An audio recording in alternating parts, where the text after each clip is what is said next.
Доброе утро. В эфире новости. С вами Юлия Перцова. И в этом выпуске. Кусочек Беларуси в центральной части Азербайджана. Наши специалисты построят населенный пункт в Карабахе. Франция очень хочет быть полезной Украине. Пятая республика тестирует новую разведгруппу на учениях в Эстонии. Не спать. Международную акцию «Ночь музеев». Какую программу подготовили для белорусских эстетов культуры? Больше спорта, больше здоровья. В стране сегодня День работников физической культуры и спорта.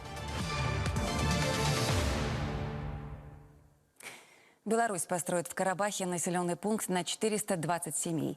Договоренности, достигнутые во время визита Александра Лукашенко в Азербайджан. В строительной сфере наши страны сотрудничают не первый год. Но до настоящего времени основной упор делали на разработке градостроительной и проектной документации, обмене нормативной базой и технологиями. Планируется, что новый объект построят в Агдамском районе в центральной части Азербайджана. В его архитектуре используют белорусский колорит. Напомним, Александр Лукашенко и Ильхам Алиев накануне посетили возрождаемые территории. Так, Физули возвращен под контроль Азербайджана в октябре 2020 года. Этот город с большим транспортно-логистическим потенциалом. Согласно генплану, до 2040 года население увеличится до 50 тысяч человек. Сейчас всего несколько тысяч. Уже 822 семьи переселились, очень довольны, очень счастливы. Работают. И работают. Они все благоустроены, все трудоустроены. А вот рядом уже второй комплекс. Мы начинаем его застройку к концу года. Идет проектировочные работы. Состоит из двух частей. В общей сложности 653 квартир. Потом будет около 10 уже тысяч. Около 10 тысяч в городе Физули, а в целом в Физулинском районе где-то 25 тысяч населения. Мы еще же села восстанавливаем сейчас. 10 сел здесь будет. В этом районе только 10 сел. Ну, это город Физули, а другие города что же? Уже все. Другие города, же, да. Но Лачини уже у нас заселен полностью практически. Там процесс идет, но там уже 450 семей. Значит, в Агдам здесь, значит, строится. В следующем году сдаем. 3 села в конце этого года сдаем. То есть мы до конца года планируем разместить до 20 тысяч человек. До конца 2026 года до 140 тысяч. Это наш минимальный план. Но может быть и больше. Эта модель, которую мы сейчас осуществляем в Карабахе и Восточном Зангезуре, потом она будет востребована и в других регионах. И в плане градостроительства, и в плане управления, и в плане коммунального хозяйства. То есть это современная модель, которая по существу изменит Азербайджан полностью. Президенты также осмотрели один из жилых кварталов в Шуше. Город основан еще в XVIII веке. В этом году объявлен культурной столицей исламского мира. Александр Лукашенко подарил городу белорусскую тракторную технику. Сейчас в Шуше также проводятся восстановительные работы и строится жилье. Напомним, Александр Лукашенко и Ильхам Алиев за день до этого провели официальные переговоры. Одна из тем – послевоенное восстановление территорий. Углубление двусторонних экономических отношений между Азербайджаном и Беларусью важно для обеспечения экономического роста и развития стран. По словам азербайджанского политолога Ильгара Велизаде, государственный визит нашего президента в Баку открывает новые грани взаимодействия двух государств. Беларусь у нас занимает вторую позицию после России в списке торгово-экономических партнеров Азербайджана. Причем товарооборот между нашими странами на протяжении очень длительного времени составлял около $500 миллиарда. Это, конечно, не предел, но у нас очень много таких и перспективных проектов. И сейчас на сегодняшний день реализовывается целый ряд проектов в экономической сфере. Сегодня набирают обороты двусторонние проекты в самых различных сферах, в сферах машиностроения, сельского хозяйства. И визит президента Беларуси в Азербайджан открывать новые грани вот этого сотрудничества.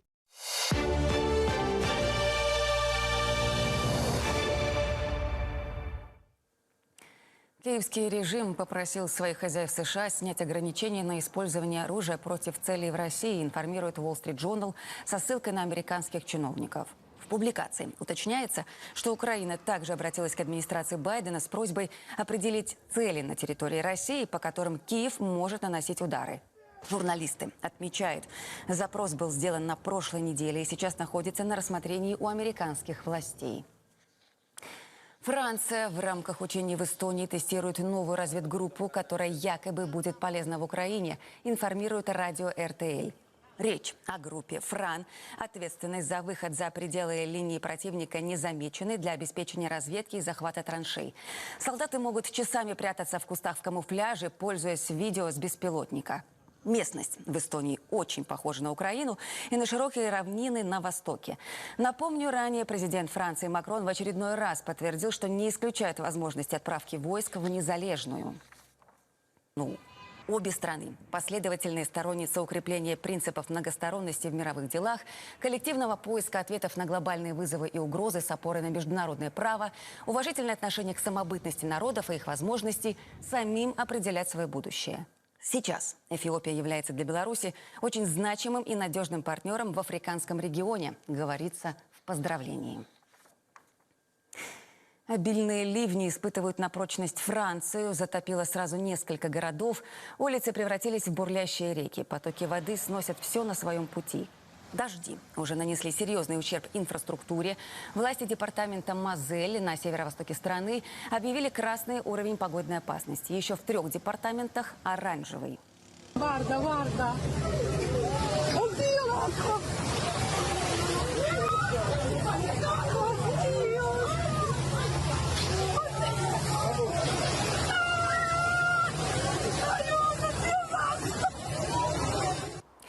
А в Беларусь пришло тепло. В ближайшие дни по стране до 26 тепла. Будет сухо, кое-где пройдут кратковременные дожди, возможны грозы. Местами слабый туман. Потеплело и ночью до плюс 12.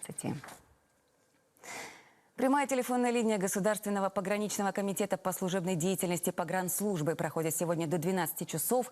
Высказать свои предложения, также задать вопросы в Минске можно по номеру, который вы видите на своих экранах.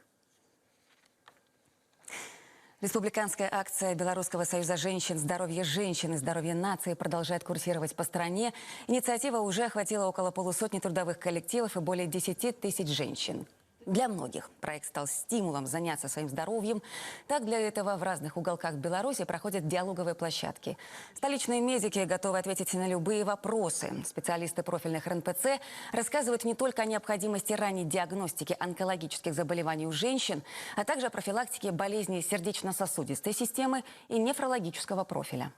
И как любое другое онкологическое заболевание, рак молочной железы очень важно лечить в ранней стадии. Тогда есть огромный шанс на успех и выздоровление. Для того, чтобы не пропустить заболевание, чтобы диагностировать в ранней стадии, каждая женщина должна проходить регулярное маммографическое обследование, начиная с возраста 49 лет и старше. Перед нашей медицинской общественностью стоит очень важная задача – сохранение жизни и здоровья наших граждан. Мы, кардиологи Республиканского научно-практического центра кардиологии, заостряем внимание по раннему выявлению факторов риска развития заболеваний сердечно-сосудистой системы, их коррекции и сохранения здоровья наших жителей, наших женщин. Профилактические мероприятия в РНПЦ «Кардиология» проводятся регулярно. Подобные встречи – это не просто теория. В рамках проекта определены лечебные организации, в которых женщины могут пройти скрининг онкозаболеваний. В случае проблем медики предлагают дополнительные методы исследования – УЗИ, компьютерную томографию или МРТ. Спортивный образ жизни – залог здоровья. Сегодня День работников физической культуры и спорта. В нашей стране эта отрасль всегда была престижной. За годы суверенитета спорт и физическая культура белорусов существенно шагнули вперед. Сейчас мы можем похвастаться не только достижениями на спортивном Олимпе, но и инфраструктурой для занятия любительским спортом. Накануне преподавательский состав БГУ-ФК сдавал нормативы, которые в советское время были известны как ГТО. Андрей Козлов был среди участников. Спортивные сооружения на территории университета физкультуры в этот день стали местом скопления преподавательского состава. Что совершенно символично, ведь сдача нормативов, которые после возрождения стали именоваться как нормативы государственного физкультурно-оздоровительного комплекса, состоялась ровно за сутки до профессионального праздника. Нормы ГТО нас стимулируют к занятию физической культурой, и они нас дисциплинируют.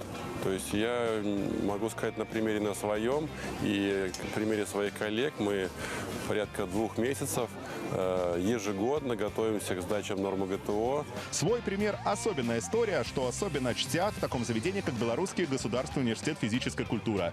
Впереди был ряд испытаний, если коротко, беговые упражнения на пресс, подтягивание или отжимания и на гибкость. Все испытания для участников сдачи нормативов ГТО не замыкаются на стадионе университета физкультуры. Далее необходимо пройти в легкоатлетический манеж, и там также ждут очень серьезные препятствия.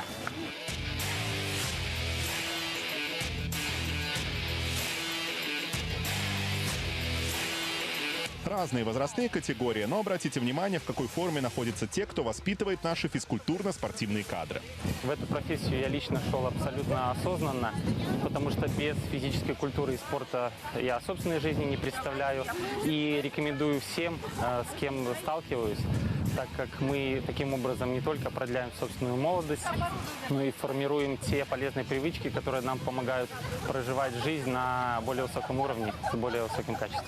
День работников физической культуры и спорта отмечается в нашей стране в 3-ю субботу мая уже на протяжении 26 лет. И это важная часть государственной политики, ведь немало сил и ресурсов вкладывается в развитие этой отрасли. Мое желание, чтобы мы как можно чаще собирались на таких прекрасных спортивных объектах и занимались спортом и думали про свое будущее, про свое здоровье. С праздником, дорогие коллеги! Поэтому белорусы могут похвастаться как достижениями на спортивном Олимпе, так и пользоваться инфраструктурой для занятия любительским спортом. Сдача нормативов – прекрасная возможность проверить, насколько удается держать свой организм в функциональном тонусе и быть по-настоящему спортивным и активным. Андрей Козлов, Максим Львов и Григорий Криштофович. Агентство теленовостей. Не спать до последнего эстета. Международная акция «Ночь музеев» сегодня на арт-радарах Беларуси. Бессонная ночь для храмов МУЗ принимает гостей под слоганом «Музеи, образование, исследования». В ночных маршрутах знакомство с классическими шедеврами, подсветят технологические возможности площадок, дадут классы, лекции, будут музицировать и принимать театрализованные показы. Всего в нашей стране о шедеврах мировой и отечественной культуры рассказывают 157 хранилищ ценностей, государственных и частных. Фондовые сокровищницы насчитывают более 3 миллионов 600 тысяч единиц хранения. Среди них и фигуранты списка историко-культурных ценностей страны. За прошлый сезон белорусские музеи могут похвастаться цифрой в 7 миллионов посетителей. Перечислим первую тройку. Золото занимает место подвига советских солдат. Мемориальный комплекс «Брестская крепость-герой». Количество посетителей за минувший сезон более 500 000 человек. Серебро у мемориального комплекса «Хатынь». Бронза за музеем истории Великой Отечественной войны. И сегодня многие учреждения культуры и отдыха представят свои уникальные программы для гостей. Наблюдение за Луной, танцы, квесты, мастер-классы, выставка ретро-авто и экскурсии. Этой ночью будет много интересного. В столице эпицентром станет Национальный художественный. Здесь арт-ночь ожидается с 6 вечера до 2 ночи. Посетителям предложат множество интерактивных площадок, в том числе мастер-классы по линографии и скретчингу, фотовыставки и выступления ансамбля Института погранслужбы Беларуси. Акция засияет здесь под слоганом «Траектория света 85». Кульминация торжества искусства и технологий, лазерное шоу. Напомню, график работы культурных учреждений изменен, подробности на официальных сайтах музеев. Мы – музыкальное будущее страны. Музыкальные вечера у ратуши начинают летний музыкальный туристический сезон в Минске. Сегодня в Верхнем городе воспитанники детских музыкальных школ совместно с оркестром имени Финберга исполнят классические произведения. За дирижерским пультом Максим Рассоха. Запланированы и концерты к 80-летию освобождения Беларуси. Полная программа музыкально-туристического сезона на официальном сайте Мингорисполкома. Чемпионы Беларуси по волейболу как у женщин, так и у мужчин могут определиться уже сегодня. Главные фавориты для этого должны подтвердить свой статус на деле. «Спартак» Минчанка проведет третий матч финальной серии в Гродно против местного коммунальника. Девушки Ольги Пальчевской выиграли 2 предыдущие встречи и в случае успеха сегодня 8-й раз к ряду и 13-й в истории клуба завоюют заветный трофей. Прямая трансляция в 15:55 на телеканале «Беларусь-5». А следом на спортивном канале следите за 4-м поединком между «Шахтером» и «Энергией». Встречу примет столичный дворец спорта «Уручье». Гомельчане праздновали победу как раз на этой площадке и сегодня постараются восстановить статус-кво. Удастся или горняки оформят 8-е чемпионство к ряду, узнаем из прямой трансляции на «Беларусь-5» в 17:30. К этому часу все. О развитии событий расскажем в следующем выпуске. До встречи в полдень.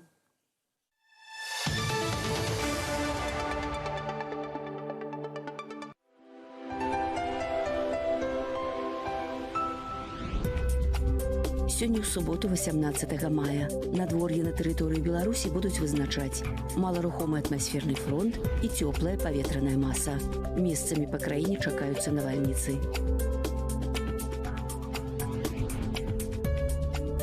У Брэсце без істотных ападкаў плюс 25 градусаў.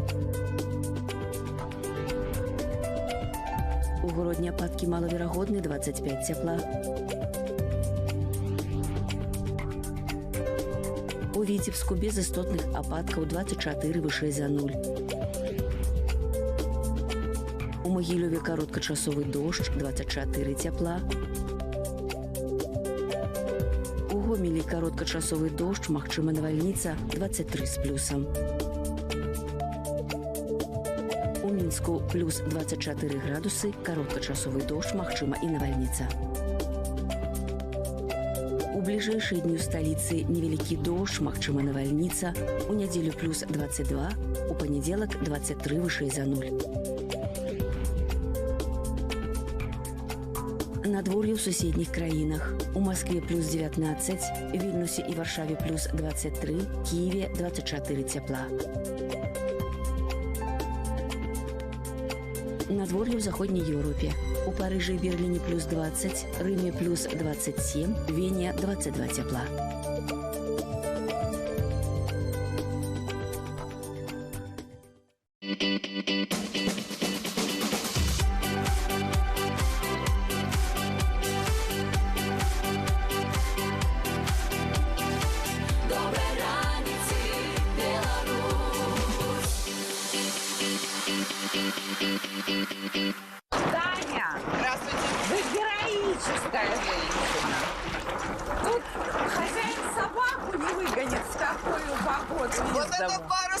Давайте пойдем нальем, чтобы было о чем поговорить. Да. Такие сложные слова говорите. Просто нам надо, чтобы была хорошая дорога. Вообще-то, если кто со стороны приезжал и видели, как мы с ним вот так вот в обнимку там ходили, восхищали, думали, как с таким человеком вообще можно прикасаться. Понимаете, вот вроде как по образованию артистка, но на самом деле я не артистка. Если мне невкусно, то мне вот. И каждое утро в воскресенье я вас вижу. А в субботу, может быть? Или, нет. Может, меня в воскресенье тоже показывают? Будьте здоровы, не болейте никогда. Доброй раницы, Беларусь! В эфире телеканала «Беларусь-1» и спутникового телеканала «Беларусь-24». Программа «Доброй раницы, Беларусь». В эфире с вами Светлана Боровская. Длинные майские праздники, прекрасные, закончились. И сегодня у нас рабочий день. Не грустим по этому поводу, создаем себе хорошее настроение вместе с героями нашей программы. За интересными знакомствами, полезными советами, удивительными историями отправляемся в Минский район.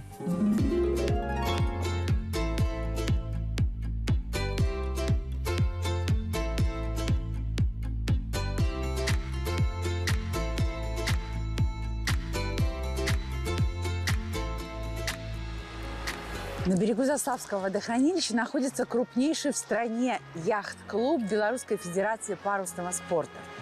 Как бороздить просторы Минского моря в такую погоду, сейчас узнаем.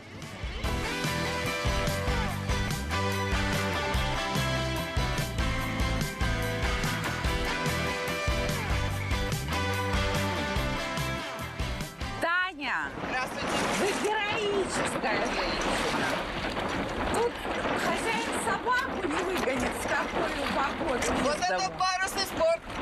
Да. А не то, что, как все думают, это вот солнце, вот птицы, теплая вода. Сидишь в креслице, да. Нет, к сожалению, вот такой вот чаще всего все парусный спорт. Да, слушайте, ну это потрясение. Это ж такая погода сегодня, дичь просто. Да, так это еще прояснилось. А Выходили. холодно? Сейчас в данный момент нет. Потому что, ну, как бы, разогревший. Потому что чемпионки мира не замерзают. Нет, замерзаю. Я вообще теплолюбивый человек на самом деле. А мы вам мешаем выехать или как? Да, мы сейчас Давайте будем все, выезжать убегать, все, чуть-чуть в сторону и все.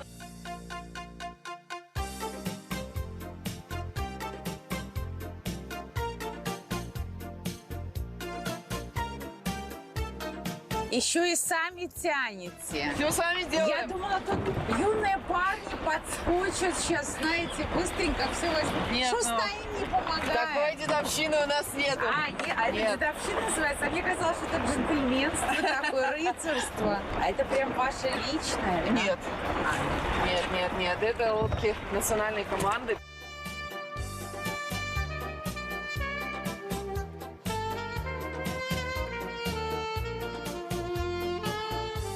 Ой, дайте вас почувствовать мокренькую, Совсем. счастливенькую, Ну, да, такую как бы. майскую.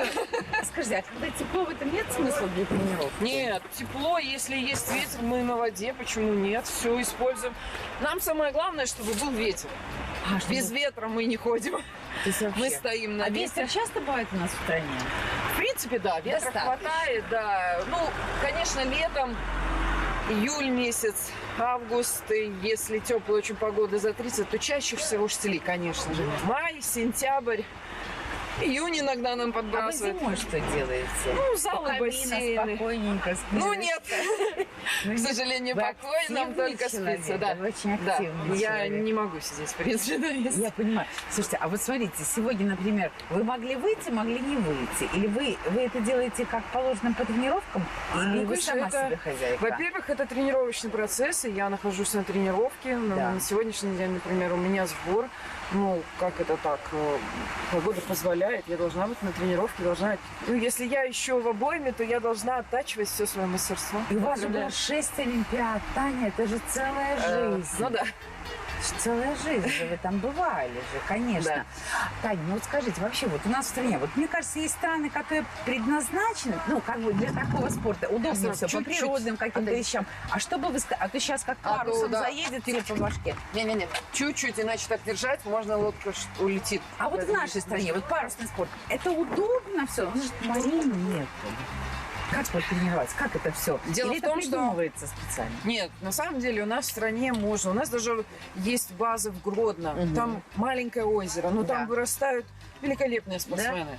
Да, и приезжают сюда и выигрывают республиканские соревнования. Малюсенькое озеро. По сравнению с Финским морем это вот бухта, грубо говоря. Конечно.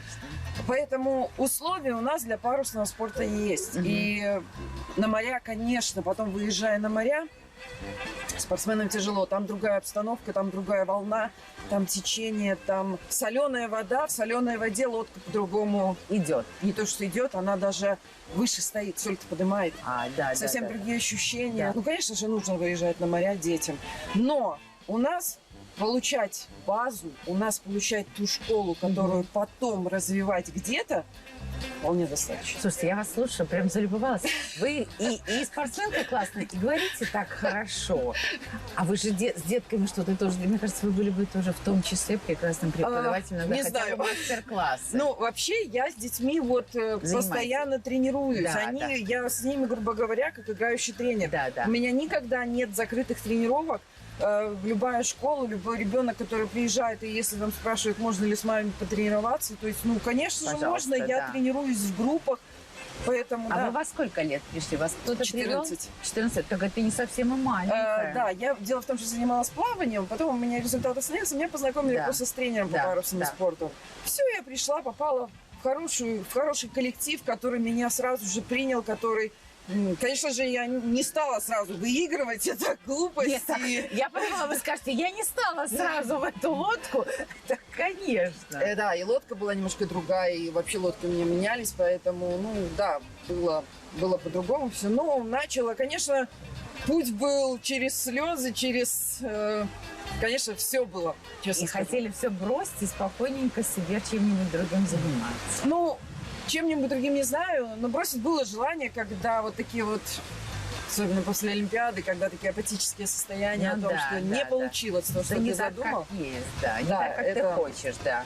Но чтобы там сесть и сидеть где-то, нет такого нет. Нет, конечно. А дружите вы с кем? Скажите, вот у вас друзья, которые не в этой профессии, или все-таки это закрытый круг спортсменов?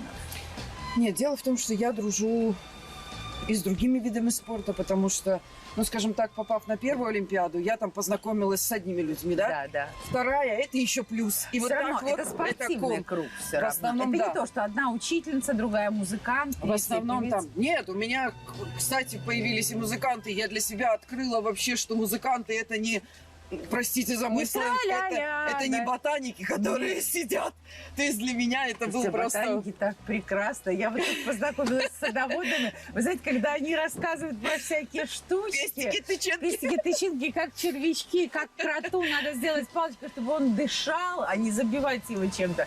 Они поэты, конечно. тоже, То есть да, в как своем важно вот- любить свою историю. Да. Таня, буду вас отпускать, потому что я Да, стою, потому что а уже мне начинается. свобода. Она Слушайте, ну вы настывает. такая яркая, такая бешеная, прекрасная. Я желаю вам исполнения всех вообще Спасибо ваших огромное. желаний. Спасибо. И вообще, какая вы крутышка, что вы. Ну, где-то там не пошло. Ну, ничего, жизнь до этого преодолеем это. Спасибо огромное. Спасибо вам. Счастливенько грейтесь. Еще раз вас с Спасибо, праздником. спасибо большое. Спасибо. Спасибо.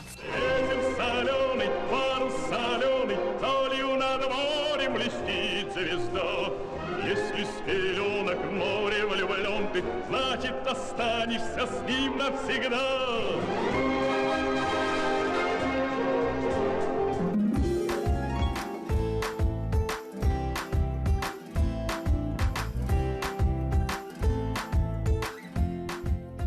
Несколько десятков лет назад Ждановичи считались элитным дачным поселком, где отдыхала советская творческая интеллигенция.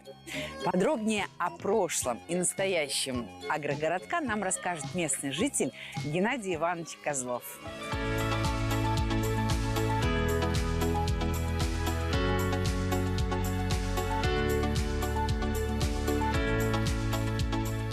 Здравствуйте, Геннадий Иванович. Приветствую вас прекрасно. Спасибо большое, что вы согласились провести нас, во-первых, по этому красивому, очень легендарному поселку. И вот по этой улице и стоим мы сейчас прямо святое место. Великий писатель нашей страны Василий Быков. Музей, дом-музей. Да, дача музейная правильно называется. И Ирина, его жена, вот, которая Да. была, значит, она просто не могла уже содержать, ухаживать за этим делом. Да, и В она результате продала она его. советовалась, нет, она советовалась с нами. И в результате мы ей посоветовали, она обратилась в правительство, и Совет Министров подписал решение и передал это, она передала это дело безвозмездно государству. Ничего себе. И он здесь прожил долгие годы? Ну, не совсем. Он в последнее время, вы знаете, жил-то вообще-то за границей. Да. Ну, по крайней мере... какие-то годы прожил. Какие-то годы прожил, и мы здесь активно его видели. И здесь вот там вот беседочка знаменитая стоит. Сейчас, конечно, будем прямо говорить, в последнее время очень много здесь перекуплено уже. Перекуплены и построено новых домов, новые жильцы, которые, может быть, и не знают нюансов. И не знают ничего, и, может быть, и знать не хотят. Сейчас Может быть, да. Другое дело, что те люди, которые вот знаменитые и легендарные были, в большинстве они своем уже ушли из этой жизни реальной. Вот. А те, которые остались или родственники, или кто-то, они не могут, тяжело, в общем-то, и содержать, будем прямо говорить. Здесь все-таки затраты определенные. Да. Вот. А продают. А те, которые вот именно построили в то время, то у них скромные дома. А Да, это вот, но и время было другое, мода на дома была другая, возможности нет, были мода другие. Я ни на кого не грешу, но сейчас Да. вот такие, вы увидите, поедем с вами посмотрим дома. Да. И вот здесь вот жил герой Советского Союза Михайлишин, знаменитый. Вот. Значит, вот тоже уже он дом перекупленный. Геннадий Иванович, а вот как, у многих людей есть дачи, очень разные дачи в разных местах, и очень разные отношения с соседями. Говорят, левый хороший, правый сложно для баланса жизни. А вот здесь, вот как соседские отношения? Имеет ли большое влияние на то, что люди достигли очень больших успехов? Нет, абсолютно. Вот с моей точки зрения, народ здесь в основном такой собранный, хороший. Человеческие отношения. Людские, так сказать. Людские. Хорошее слово, людские. Людское не переводится ни Да. на что. Вот если говорить, допустим, про Игоря Лученка, моего личного друга, долгие годы, что называется, вот недавно ушедшего из жизни, вот, то это вообще, это человек вот от земли, от рода такого, с с которым на любую тему просто... Вообще-то, если кто со стороны приезжал и видели, как мы с ним вот так вот в обнимку там ходили, восхищали, думали, как с таким человеком вообще можно прикасаться, понимаете? Это, ну, это легенда. Я тоже к нему прикасалась. Это вот легенда. так один раз прошла. Можем прикоснуться, посмотреть на его дом. Вот этот прекрасный дом принадлежит семье народного артиста Советского Союза, заслуженного деятеля искусств, народного артиста Республики Беларусь, лауреата государственной премии, лауреата премии Ленинского комсомола. Как любить Беларусь. Почетный гражданин города Минска Игорь Михайлович Лучинок. Треба скромно, культурно. Ой, красиво, да. И цветочки растут, так все ухожено. Семья здесь постоянно бывает. Здорово. И вдова, и сынок. Ой, все продолжается, жизнь продолжается. Прекрасные как люди, здорово. Прекрасная семья. Ой, это вот. ж тут прям ходил, любовался и писал эти песни. Это боярышник, Правда? кстати. Да? Да, и очень много ягод у них. Вот как-то, причем они отсадили с огорода сюда. Он здесь плодоносит лучше, чем там. Угу. Поэтому Игорь Михайлович здесь очень много. Вот на этом лавочка такая под березой он очень любил. Вот тут мы с ним сидели часто, беседовали, разговаривали. Или чай. И не только. Все нормально было. И кофе иногда. Житейский человек, абсолютно. Прекрасный, душевный, патриот. Да. Морально такой, вот, понимаете, Крепкий он человек. такой, крепкий. Ну, не зря же его там 40 лет председателем Союза композиторов избирали все время да. постоянно. Да, вот это так. правда. И вот тут лес кругом. И все. В тишине. Соловьи поют. Птицы поют. Прекрасно. А рядом вот нас покупают уже молодежь. Хорошая. Так, подождите, а это прям не здание какое-то промышленное, это жилой дом Вот будет? это жилой дом будет, да. О, потрясающе, какой большой. Семья большая, наверное. Большая.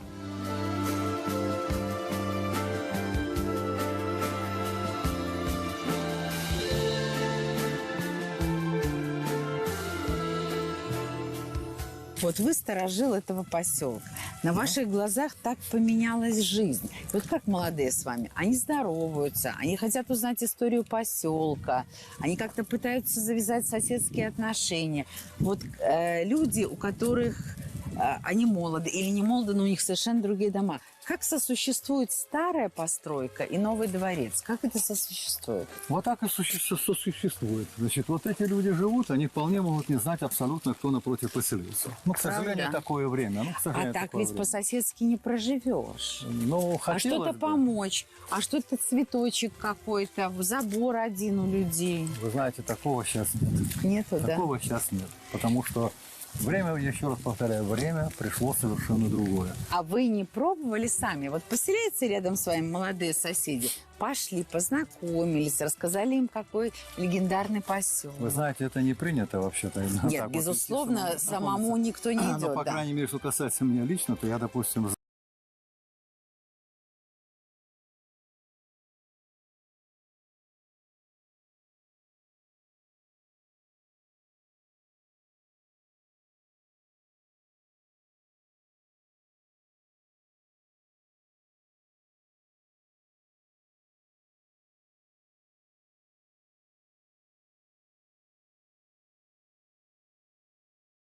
тут генералы, тут ученые, тут, ну, тут такая... Подождите, поэты, а вот писатели, этот дом всё, что Макаёнка. хотите. Вот он. Вот Да. это дом Ну, Макаёнка. любопытный, довольно скромный для величины Так вы такого знаете, писателя. что этот дом был построен 50 лет назад таким вот образом. Да. Этому Ну, дому, я говорю, это точно, что 50 Ну, тогда это было такое ноу-хау, Тогда вот это согласитесь, был, 50 лет Тогда назад. таких домов у нас здесь Не было, да. конечно. Это был дом один из первых, построен вот таким вот образом.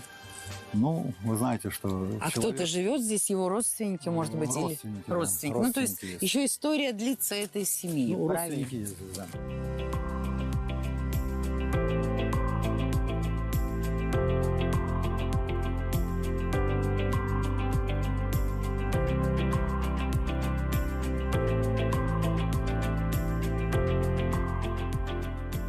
Геннадий Иванович, вот мы пришли на место, откуда начиналась наша экскурсия. Экскурсия, которую вы мне провели. Вообще, мне кажется, вас надо хранить и беречь Вы долгие знаете, я годы. экскурсовод плохой. я Нет, неправда. непрофессиональный. Действительно, каждый дом – это история, каждая улица. И ее Конечно. надо хранить и беречь. И вот мы пришли снова к дому музея Василия Быкова. Удивительные эти лавочки на березовых поленьях и быковские чтения. И столетие будет 19 19 июня, 100 лет со дня рождения Василия Сергея Владимировича Быкова. Много людей приезжает. Вы знаете, что вот в эту дату, как правило, много людей бывает. А вот вы видите, это молодые люди или взрослые, или какие Вы это знаете, люди? что вот с моей точки зрения большинство молодежь. Ну, что интересно, вроде бы, казалось бы, он такие его произведения, кто знал и читал, Да, да. они посвящены в основном все-таки война. Война, да. Вот это вот, альпийская Время баллада. давно, да, вот знак которое беды, давно вот эти ушло, такие да. знаковые такие его Да, ну и произведения, да. Сотников, да, конечно. да. А молодежь? Да. Молодежи много. Больше молодежи. Ну, произведение очень сильное, да. И, конечно, низкий поклон этому таланту, этому писателю. И низкий поклон вам за экскурсию. Была счастлива с вами прогуляться. Спасибо Очень вам. красивое Спасибо место. вам. В общем-то, Берегите его. искренне не хотел этого делать. Почему-то очень сдался быстро, понимаете? Спасибо, Геннадий Всего Иванович. самого Спасибо доброго, огромное. ребята. Долгой и счастливой жизни. Пока. Всего доброго, да. Как любить Беларусь нашу милую, треба ў розных краях побывать. Разумею теперь, чаму звыраю журавли на полесе летят. На людях это пить нельзя. А если нет, граждане позвонят, вы знаете, и скажут, Да, конечно. дорога такая-то, ямка номер 3. Они Я женатые, хочу сказать- если приедут. Это ж тут сколько Я курорт хочу не сказать, стоит. что здесь Иногда все, что не очень вкусно, все очень полезно. 5 градусов, представляете? Вот такой вот месяц май. Я как гарнист прям.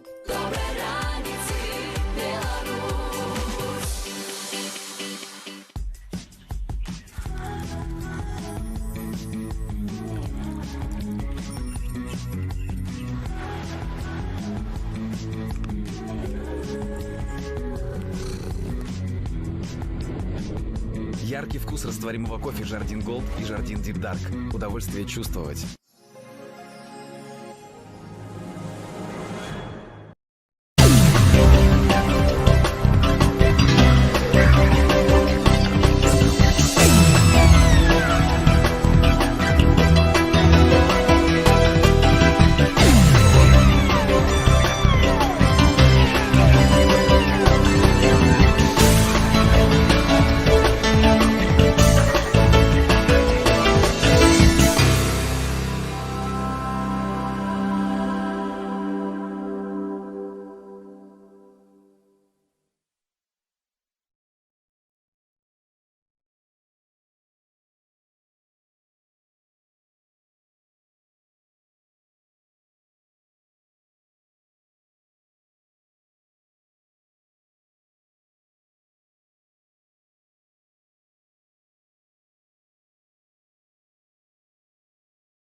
Совершенно случайно, как это вообще всегда бывает на телевидении, в этом живописном, красивейшем центральном месте, и сегодня, как вы понимаете, абсолютно теплом, мы встретили председателя Ждановического сельского совета Дмитрия Казимировича Атрошенко.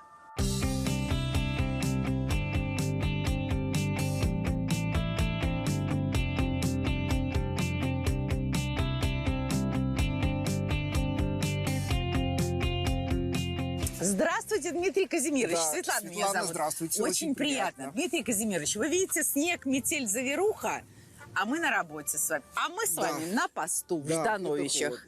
Это, конечно, очень глобальное место для Минска, Ждановичи. Все-таки называют это поселок-курорт. Вот что происходит сейчас? Чего хотят люди?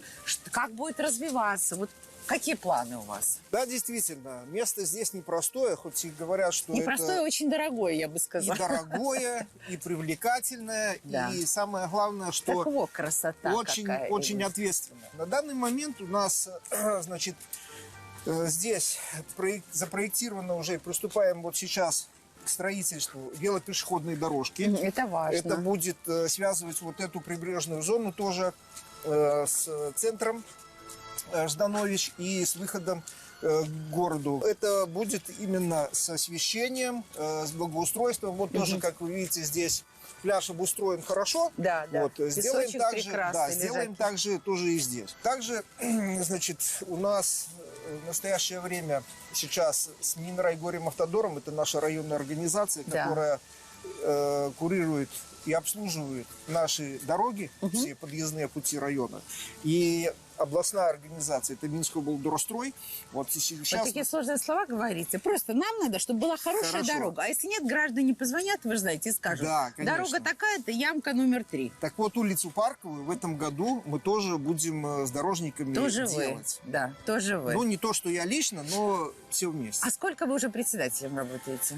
Председателем работаю 2-й год, вот, но на этой территории я уже 35 лет. А, вы прям здесь. А вы здешний, может, сами? Не совсем. Я родом из города Сиповича Могилевской области. Да, но снимали мы 35 там. лет назад, значит, я после армии пришел работать в Ждановичский тепличный комбинат. Да. И 35 лет назад в Ждановичском сельисполкоме я женился. На 1-м этаже, а сейчас на 2-м этаже работаю. Подожди, а вы женились там, потому что там расписывали? Да. И вы здесь живете так много лет? Ну, живу я сейчас в Тарасово. Пойдемте гулять дальше. Да. А деток сколько у вас?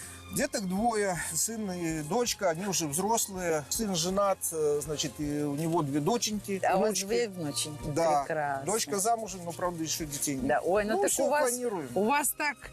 Все гамузом, как положено. Работа, семья, что еще надо, чтобы встретить? Самое главное, что есть желание жить и работать. Да, вот это правда. Если уж вы в такой холод надели красивый галстук, красивую рубашку и пошли в мороз мне рассказывать. Но дело в том, что это же деловой стиль. Да? Вот, потому что, как на госслужбе, мы же обязаны этим. В костюмчике. Конечно. Да. Но зато всегда красиво. Жене, конечно, рубашки гладит, жена рубашки гладит.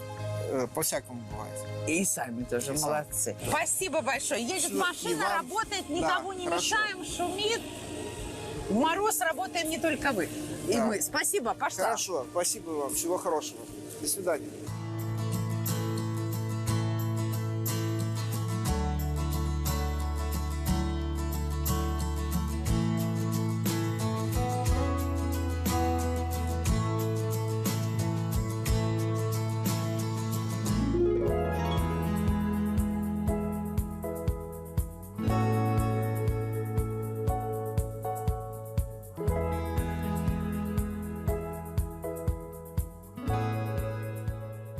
Минеральная вода в Ждановичах – это бренд вот уже с более чем вековой историей.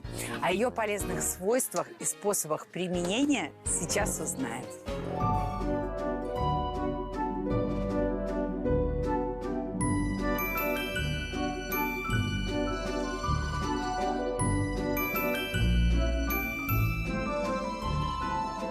Здравствуйте, Святослав Федорович. Здравствуйте. Меня зовут Светлана. Очень приятно, мы давно уже знакомы. Да. И каждое утро в воскресенье я вас вижу. Может, меня в воскресенье тоже показывают? Или в субботу. В субботу, ну я Но не... мне нравится, что вы 2 дня подряд, вам кажется, Да, что это вы меня тоже видите. хорошо. Святослав Федорович, такая красота, какая ухоженная набережная. Ведите меня гулять. Дело в том, что наш санаторий уже отпраздновал в этом году 63 года. Да. В настоящее время санаторий располагает... Вижу, что битком, судя по лавочкам. у нас битком. развернуто на сегодняшний день 333 койки. Да. Завтра заедет 43. Из них 33 эстонца. 33 эстонца. Welcome, пожалуйста, всегда рада. Глава государства оставил границу для них безвизовой. Да. Вот, и они автобусом приезжают. Дело в том, что у них медицина очень дорогая.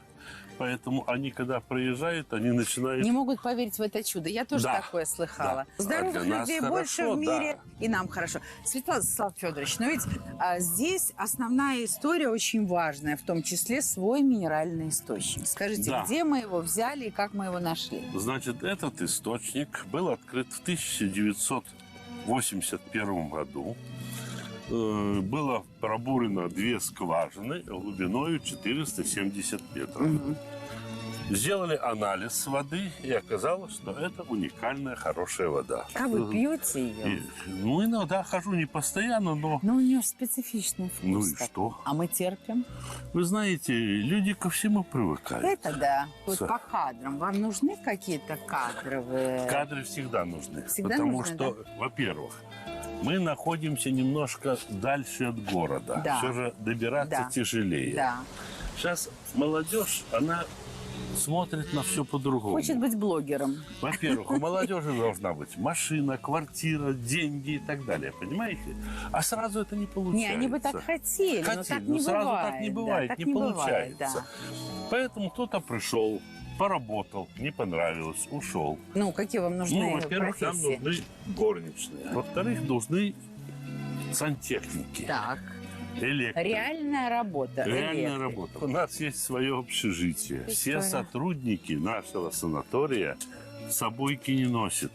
Так. Мы питаемся здесь. Плюс еще транспорт наш возит в город, то есть до метро и обратно. А вот и бювет. А вот и бювет. Бювет, здравствуйте. Вот я вам представляю нашего Да, здравствуйте. начмеда. Это Ольга Леонидовна. Она вам расскажет про состав воды, как ее употреблять, почему у нас она есть теплая, холодная. Все как положено. Святослав Федорович, большое спасибо. Вот знаете, когда вы шли даже к нашей машине, вот когда, знаете, хозяйским глазом, вы не просто идете, гуляете, а вы так идете, и я вижу, как вы она скажет, что хозяйский я глаз. самый добрый человек. А это очевидно. Все Ничего. понимают русский Да. язык. Красиво. И все работают хорошо. Вы философ. Спасибо Хорошо, вам всё хорошо. огромное, спасибо.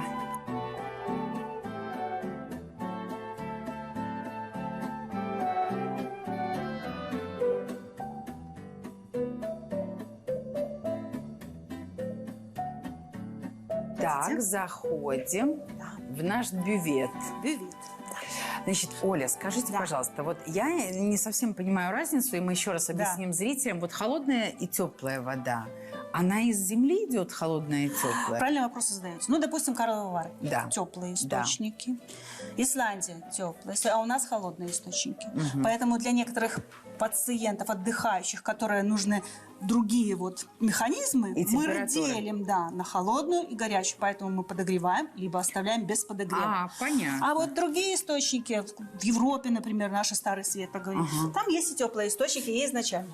А скажите, а можно где-то взять стаканчик и Вот я попробовать? приготовила вам А, специальный вы прям стаканчик, приготовили. объясню для чего. Это же такая Это вещь. же у меня мама такое Для привозила чего? из Кисловодска. Конечно, конечно. У нас тоже есть. Для чего эти эти гусики. Смотрите. Еще кто-нибудь может попробовать. Я специально 2 дарю. Вот еще Не переливается. Андрюшка Больше, хочет чем попробовать. надо, не Держи. выпьешь, не примешь. Для этого и все сделано. да? Для того, чтобы больше не налил, потому что будет лицо не туда, куда надо. Для чего вот этот носик? Носик для того, потому что минерализация все-таки больше, чем в воде, которая столовая. И наши зубы, которые должны быть всегда белые и прекрасные, не должны встречаться сильно часто с этими солями. Поэтому мы пьем только через носик маленькими глоточками. Вы проверяете всё Конечно. время. Есть бальнеологическое заключение, но это раз в 5 лет. И у нас сейчас та скважина, которая работает, она первая, она проверенная на 5 лет, потому что она идет без изменения минерального состава. И вот что это за вода? У нас вода по микроэлементу фторидная. Здесь на холодное не рекомендуем, мы зайдем в теплую. В теплую. А вам теплая же немножко противнее Нет, пить. наоборот, мне нравится больше теплая. Так вот, вот она в названии у нас идет фторидная, хлоридно-сульфатная, маломинерализованная. То есть весь состав нашей минеральной воды разложен в названии. Так можно смотреть по другим названиям. Хорошо, любой а что минеральной нам лечит? Ногу, Смотрим. живот, кому-то голову, Смотрим. знаете? Вторидная, то есть микроэлемент, который нам нужен в Беларуси, потому что мы эндемичная страна по недостатку этого элемента, фториды. Это формирование зубов. Давайте Сульфатная. пойдем нальем, чтобы было о Сульфатная. чем поговорить. Да, А вы да. сами-то ее пьете? Пьющая вы минеральную воду? Пьющая минеральную воду курсами, как полагается. курсами Курсами она надо? пьется до месяца. А не то, иногда что до пришел на 1,5. работу и каждый Нет. день? Нет. И через полгода можно повторять. Вот, например, Значит, а сколько наливать, чтобы... 100 миллилитров. Показываю. Все, она тепленькая, она не сильно горячая, она тепленькая. Отлично. Я пила в разных санаториях, и это все очень специфично. Я бы даже сказала, надо немножко мужества, чтобы ее выпить. Я вас уверяю, все хорошо. Иногда все, что не очень вкусно, все очень полезно. Мы же про это знаем. Да.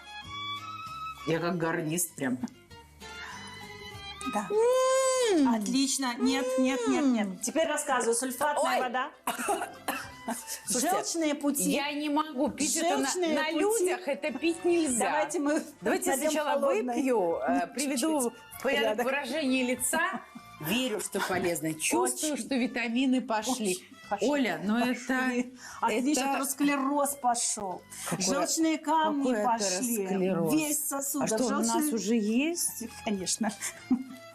А сосуды это нам надо. Конечно, конечно. Хорошо, дайте я Да. отвернусь, потому Да. что, понимаете, вот вроде как по образованию артистка, но на самом деле я не артистка. Если мне невкусно, то мне вот. Ну, смотри, дайте я попробую сделать, что Да. мне вкусно. Маленьким глотком. Да, улучшает пищеварение, сахарный диабет, ожирение.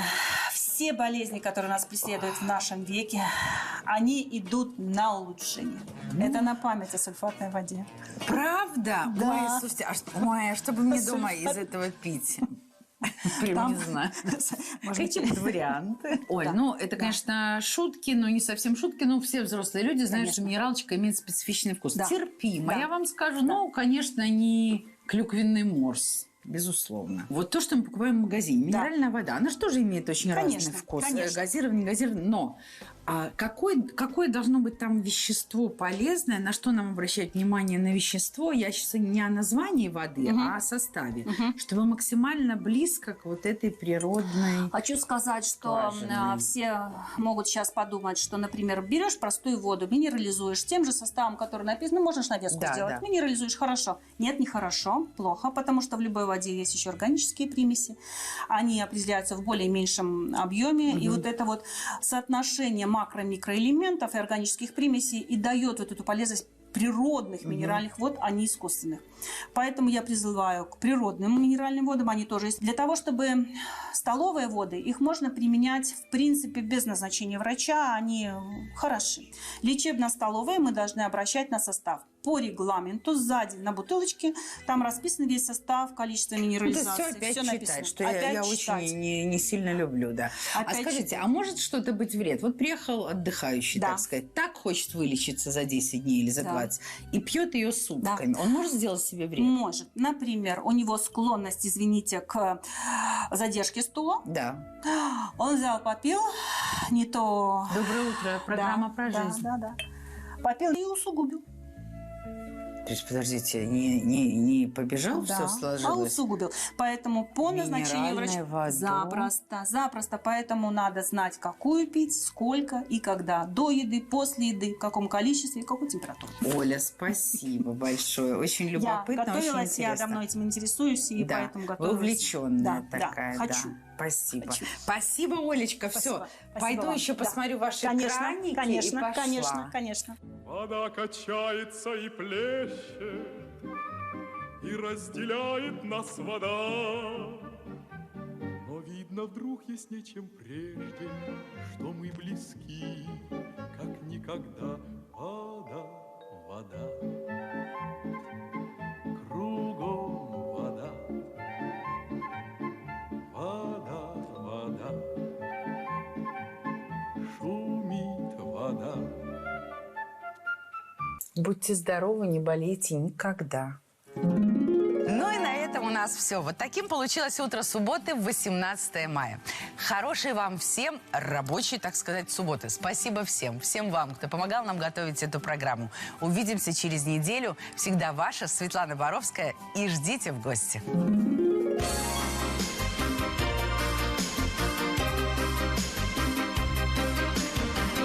По зеленой глади моря, по равнине океана, корабли и капитаны, покори простор широк. Мира даль деля на мили, жизни даль деля на вахты, держат курс согласно правилам. В порт. 5 градусов, представляете? Вот такой вот месяц май. Ну ничего, переживем и это. Не такие видали-дали. Море, море, мир бездонный, пенный шелест, волн прибрежный. Над тобой встают, как зори, над тобой встают, как зори, нашей юности надежды. А сколько лет вы здесь прожили? Я? Да. Вы знаете, страшно говорить, а поймете, сколько мой возраст. Моряку даны с рождения две любви, земля и море. Он без них прожить не может, ими счастлив он и горд. Две любви в земле и море, в нем живут неразделимо, а граница между ними порт. Море, море. А дальше споет Юрий Антонов. Море, море, мир бездонный, пенный шелест, волн прибрежный.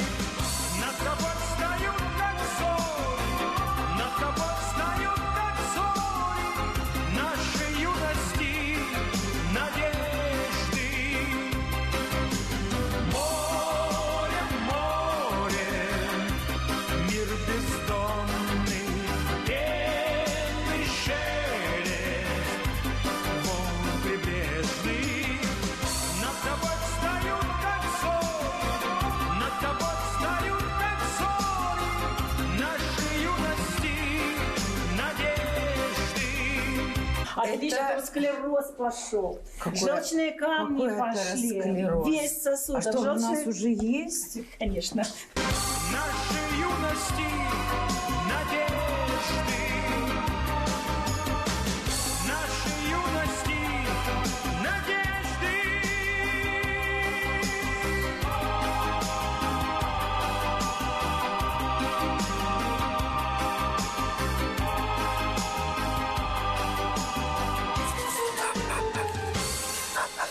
Жду лето.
всесоюзного праздника Дня физкультурника. Спортландия между 4-м и 5-м отрядом.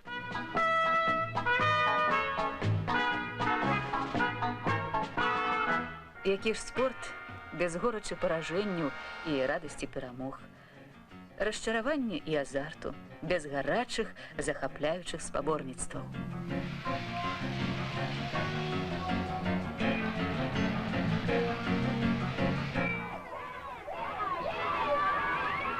Это «Спортландия». Игра, которая родилась в передаче белорусского телевидения. Теперь в нее играют повсюду. И не только у нас в республике. Да, эта игра, хоть каждое упражнение в ней разработано на основе научной методики в Белорусском институте физкультуры. Игра, в которой они познают радость движения. Пусть она сохранится у них на всю жизнь. Пройдет всего год-два, и долг призовет их в ряды нашей армии. Подготовиться к ней физически, приобрести необходимые навыки помогает допризывникам комплекс ГТО. Стрельба. Умение метко стрелять необходимо каждому сдающему нормы ГТО.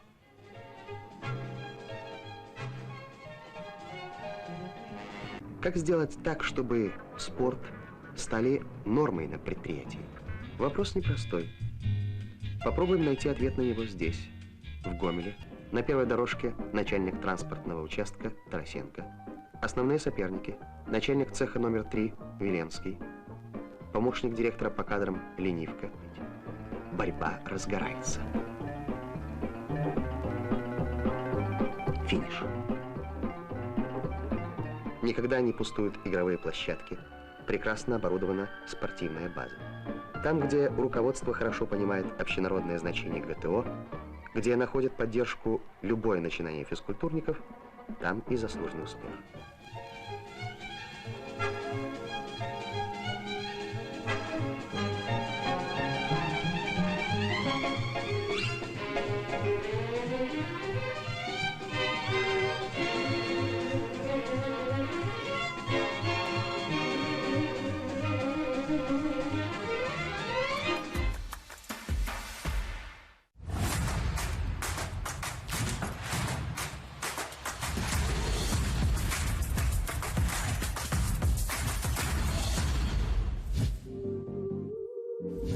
Я считаю, что год качества для нашего завода – это любой год деятельности предприятия, как прошлый, так нынешний, так и будущий.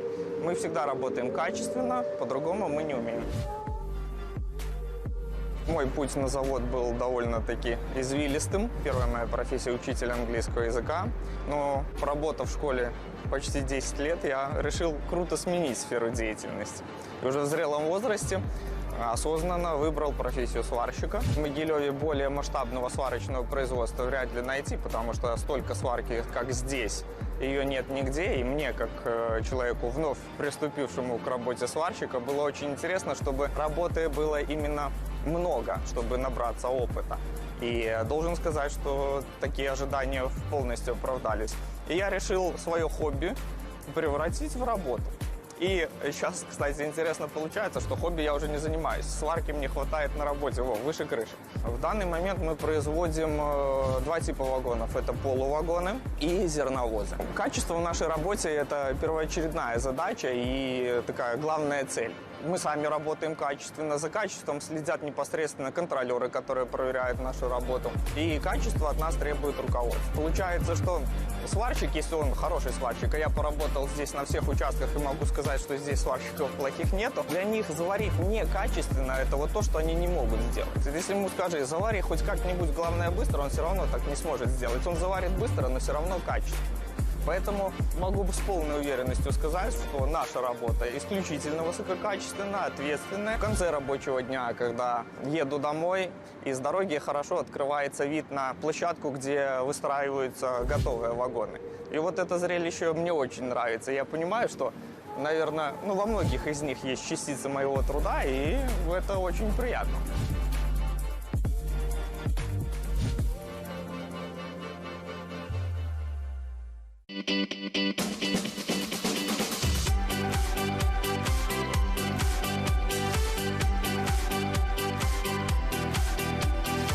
Добрий ранок.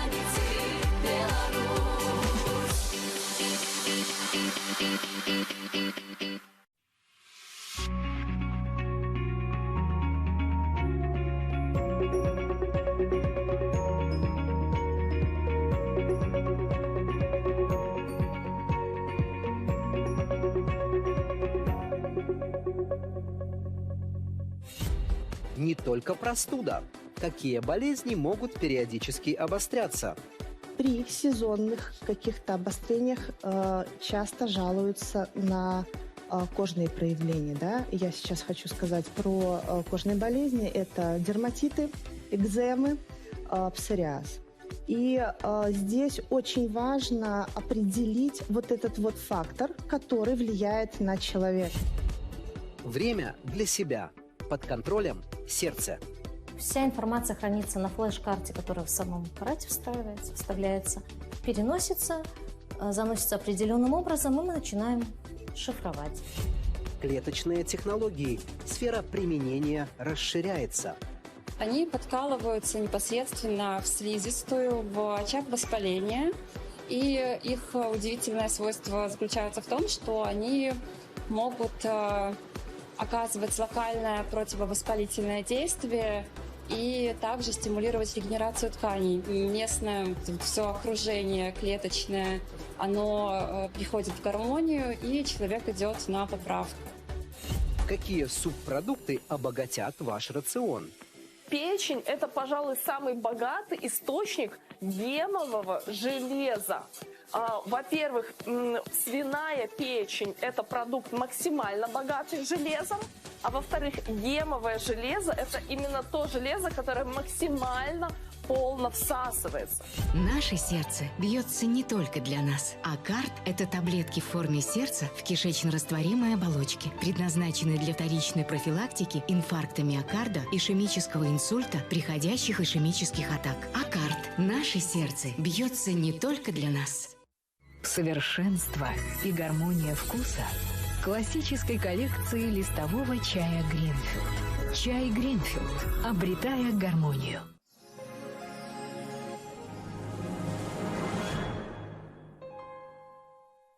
Аптека Бережливых.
Здравствуйте! В эфире программа «Здоровье».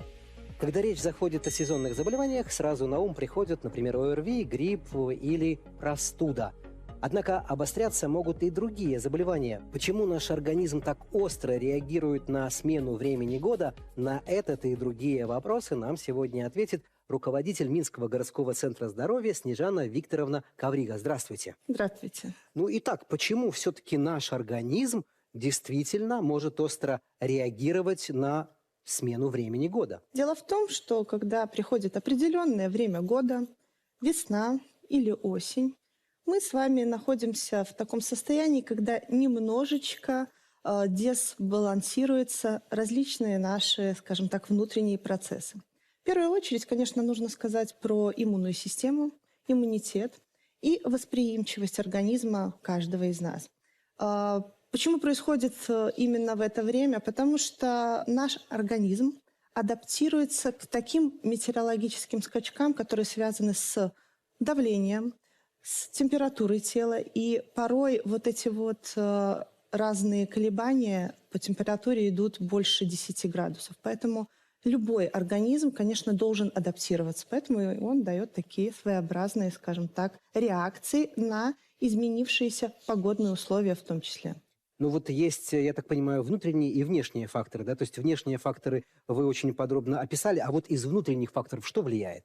Если говорить про внутренние факторы, то, конечно, в первую очередь, да, это иммунная система, различные стрессовые состояния, неправильный режим дня, несвоеобразная, скажем так, физическая активность, ну и, конечно же, питание, которое порой люди не должным образом, скажем так, выполняют. В первую очередь в группе риска люди, которые не ведут здоровый образ жизни. Далее мы говорим с вами про группу риска 65+. Потому что там идет уже определенная, скажем так, схема, да, то есть это хронические болезни, которые накопились уже к этому периоду. Вот. Это, конечно, и дети, вот, потому что они не всегда, скажем так, следят за какими-то вот такими состояниями, то бишь там меньше двигаться сейчас тоже дети стали. Опять же, нерегулярное питание порой.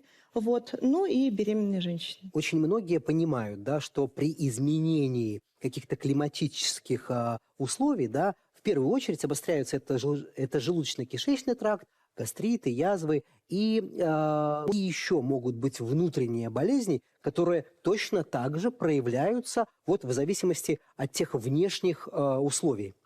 Вы правильно отметили, что в первую очередь страдает желудочно-кишечный тракт, и в частности отмечается, скажем так, да, язвенная болезнь желудка, гастрит. С чем это связано? Это с факторами, опять же, внешними и с внутренним стрессом. Да? То есть люди начинают адаптироваться, где-то беспокойство, вот опять же различные колебания температуры. И здесь как бы иммунная система немножечко притупляет наши защитные вот различные свойства. В частности, мы, если говорим с вами про язвенную болезнь, то там что происходит? Да? То есть слизистая оболочка истончается, в ряде случаев может привести к прободению, да, и уже идет, скажем так, за счет влияния именно соляной кислоты, которая у нас содержится в желудочном соке, может привести к именно вот истончению. И что в итоге? Хеликобактер пилори, да, такая у нас, скажем так, бактерия, которая просачивается и делает свое не очень хорошее дело. При сезонных каких-то обострениях часто жалуются на кожные проявления. Да? Я сейчас хочу сказать про кожные болезни. Это дерматиты, экземы, псориаз. И здесь очень важно определить вот этот вот фактор, который влияет на человека. То есть сезонность, понятно. Далее, какой пищевой агент, может быть, влияет, и стрессовый какой-то фактор. То есть человек должен определить, какой больший фактор влияет на проявление данной какой-то кожной болезни. Ну и нужно добавить про аллергические различные реакции, да, которые связаны с цветением растений, да, опять же, с распусканием, скажем так, деревьев, вот, пыльца и прочие внешние факторы. Ну и никто не отменяет и сердечно-сосудистые различные патологии, я в частности сейчас говорю про артериальную гипертензию, наша сердечно-сосудистая система тоже дает, скажем так, такую вот связь с природой. Здесь нужно сказать больше о хронизации процессов. И если говорить, допустим, про сердечно-сосудистую патологию, да, то, конечно, у мужчин больше проявлений идет.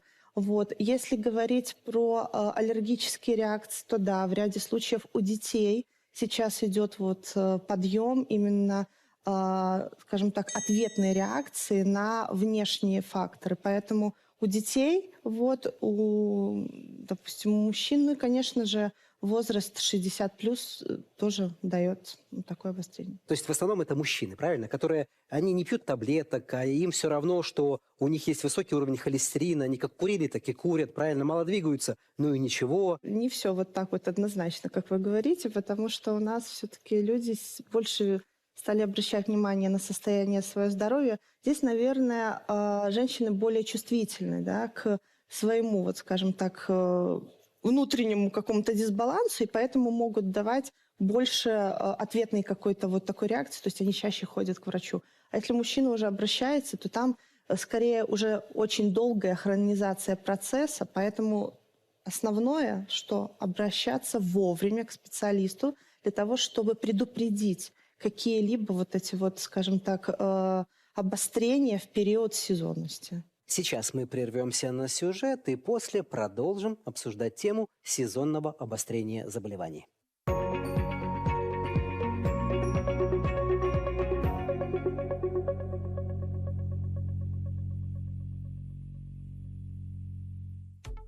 Сердечно-сосудистые заболевания называют эпидемией 21 века. Они входят в тройку основных причин смертности населения, поэтому так важно внимательно следить за своим здоровьем. В современной медицине есть ряд исследований, которые могут дать много важной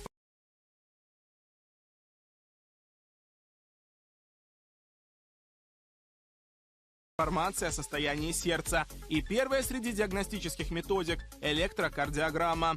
С ее помощью можно изучить и оценить ритмичность и частоту сердечных сокращений. Симптомных и малосимптомных пациентов. А также это метод исследования, который позволяет провести мониторинг заболеваний сердечно-сосудистой системы. Мы изучаем потенциалы, которые генерируют предсердие, правый желудочек, левый желудочек. После того, как человек снял ЭКГ, врачи функциональной диагностики выполняют расшифровку электрокардиограммы. В случае выявления каких-то острых нарушений мы передаем свою расшифровку в срочном порядке в отделение, чтобы врачи предприняли какие-то меры. Если же электрокардиограмма выявила отклонение от нормы, пациенту могут назначить УЗИ-диагностику, иначе эхокардиографию. Благодаря высокому качеству визуализации, множеству сканирующих режимов и высокоинтеллектуальному программному обеспечению, ультразвуковое сканирование стало неотъемлемой частью лечебно-диагностического процесса. Мы можем многие органы исследовать с помощью ультразвука. В частности, УЗИ сердца проводим в нашем отделении и УЗИ сосудов. Как говорят некоторые доктора, УЗИ сердца – это ультразвуковой стетоскоп. То есть мы можем очень большое количество информации получить посредством этой методики. В основе работы любого УЗИ-аппарата лежит разная способность ткани отражать ультразвуковую волну. И когда во время процедуры оборудование вырабатывает поток ультразвуковых волн, они достигают исследуемого органа и отражаются от него. Полученные сигналы регистрируются аппаратурой, которая на основе этих данных создает изображение органа на мониторе. Мы можем оценить камеры сердца, мы можем оценить размеры, мы можем оценить банально даже, где сердце расположено. У некоторых людей оно расположено нетипично, справа. У некоторых вообще вне грудной стенки. Вот. Бывают и такие случаи. Плюс мы можем оценить структуру клапанов, гемодинамику, какие-то особенности врожденные. Однако метод ультразвуковой диагностики не является заключительным для постановки диагноза. После получения результатов врач функциональной диагностики может направить на расширенное обследование, чтобы предоставить лечащему врачу больше информации. И здесь важно еще посмотреть, как работает сердце в режиме реального времени в разных условиях. С этой целью назначают суточное мониторирование холтером. Это мониторирование кардиограммы человека в течение 24 часов, на которой мы можем видеть немножко больше, притом значительно больше, чем мы видим на обычной кардиограмме. Проводя холтеровское мониторирование, человек находится не только в статичности, а также в динамике, в движении каком-то, а также во сне, в период приема препаратов, спустя определенное время после приема этих препаратов. Поэтому во время холтеровского мониторирования ведется дневник, где указываются действия пациента. Когда снимают холтер, вся информация хранится на флеш-карте, которая в самом аппарате встраивается, вставляется, переносится, заносится определенным образом, и мы начинаем шифровать. Убираем какие-то артефакты, какие-то ошибки записи. Еще один способ обследования сердца – тредмилл-тест, с помощью которого можно измерить ритмопроводимость и динамику сердца во время физической нагрузки. Пациенту на теле устанавливают электроды. Его задача – идти по движущейся дорожке, которая каждые 3 минуты ускоряется и приподнимается. В это время специалист следит за кардиограммой, а медсестра измеряет давление, постоянно контролируя состояние пациента. Используется у пациентов, которые жалуются на боли в области сердца, для того, чтобы определить, связаны они с ишемической болезнью сердца или нет, для определения толерантности к физической нагрузке, грубо говоря, выносливости, при проведении профосмотров, чтобы отследить динамику пациентов, которые перенесли инфаркт миокарда. Сердце надо беречь, поэтому важно не только вести здоровый образ жизни, но и планово обследоваться хотя бы раз в год. Тем более, что наше государство предоставляет такую возможность. И сегодня каждый желающий может пройти диспансеризацию абсолютно бесплатно. Найдите время для себя и пройдите диагностику.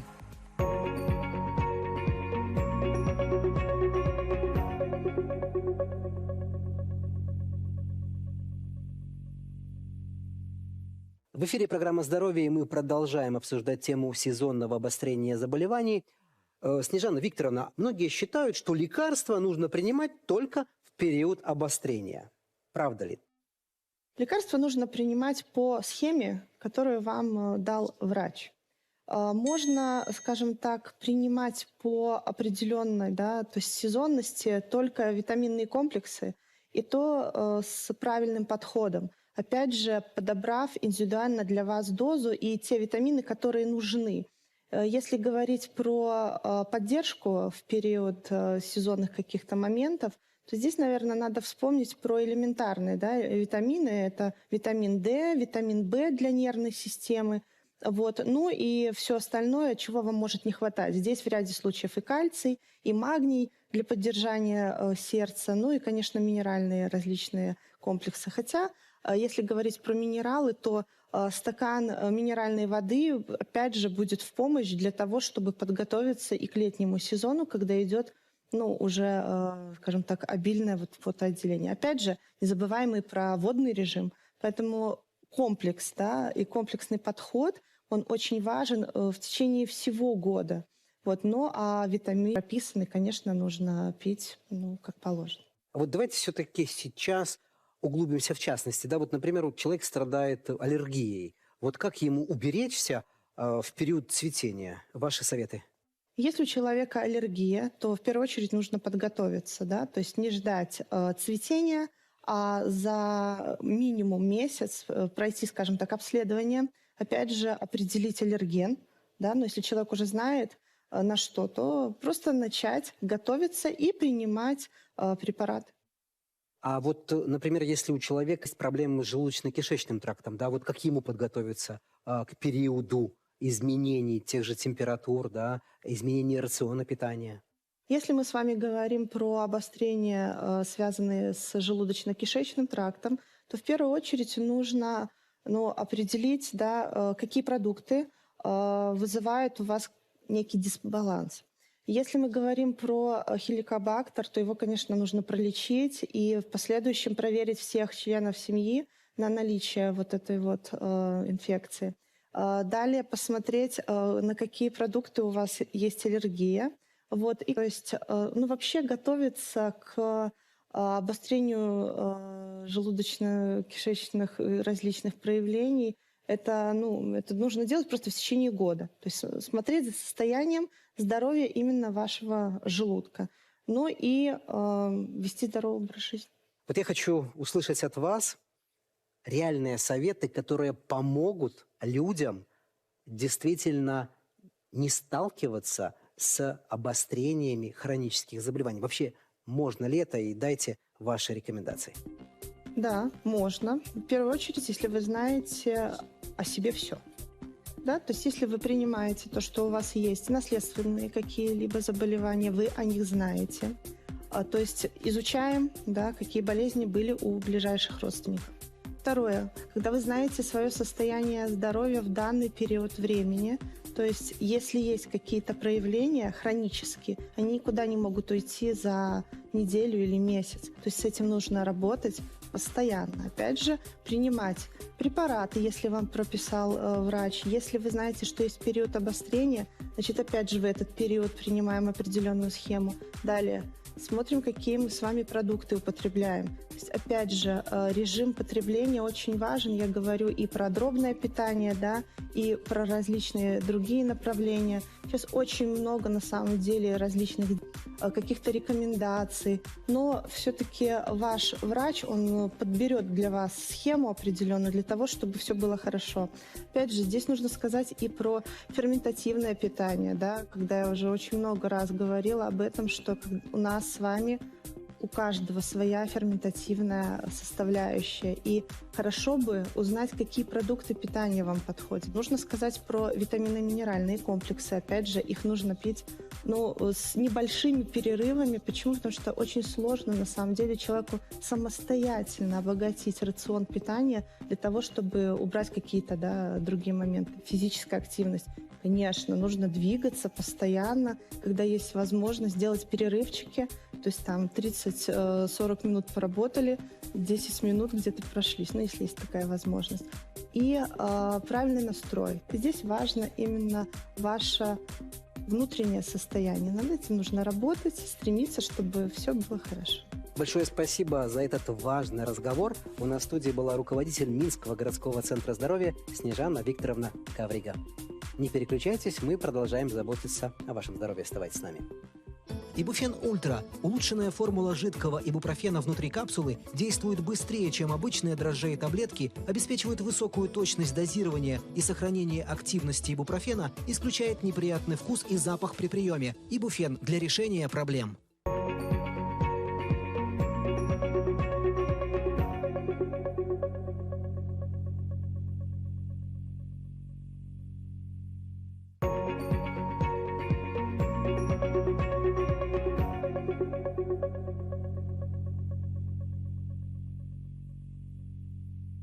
Это рубрика «Еда со знаком плюс».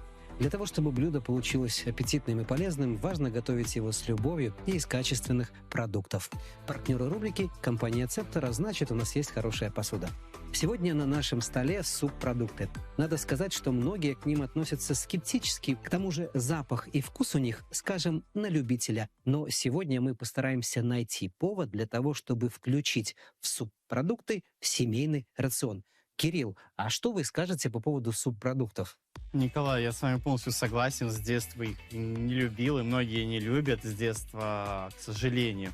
Хотя они довольно полезны, насколько я знаю, и если правильно приготовить, они очень вкусные. Я начал есть их только благодаря бабушке, благодаря ее национальному блюду в деревне. Это мочанки из субпродуктов с грибами. И сегодня именно ее я приготовлю. Из желудочков, грибов, в сметанном бабушкином фирменном соусе и яйцами. Татьяна, а вы любите субпродукты? А у меня как-то хорошее впечатление об этом продукте. И с детства даже он нравился. Мама все время готовила желудочки, суп с сердечками, да? Ну а про язык вообще нечего говорить. Одно из самых вкуснейших блюд, да и сердце тоже тушеное прекрасно. А вот есть у вас какой-то любимый рецепт? Или, может быть, тот рецепт, который является фирменным вашим?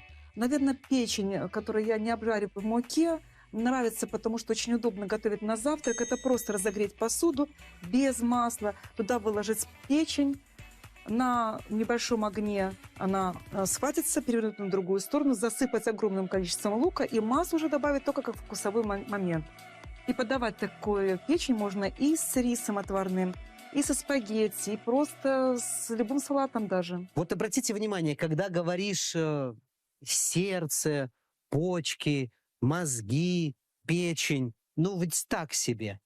То ли дело язык заливной, сальсисон из куриных желудочков, печеночный торт, все знают. Вот, Виктория, на самом деле правильное приготовление, мне кажется, меняет абсолютно все.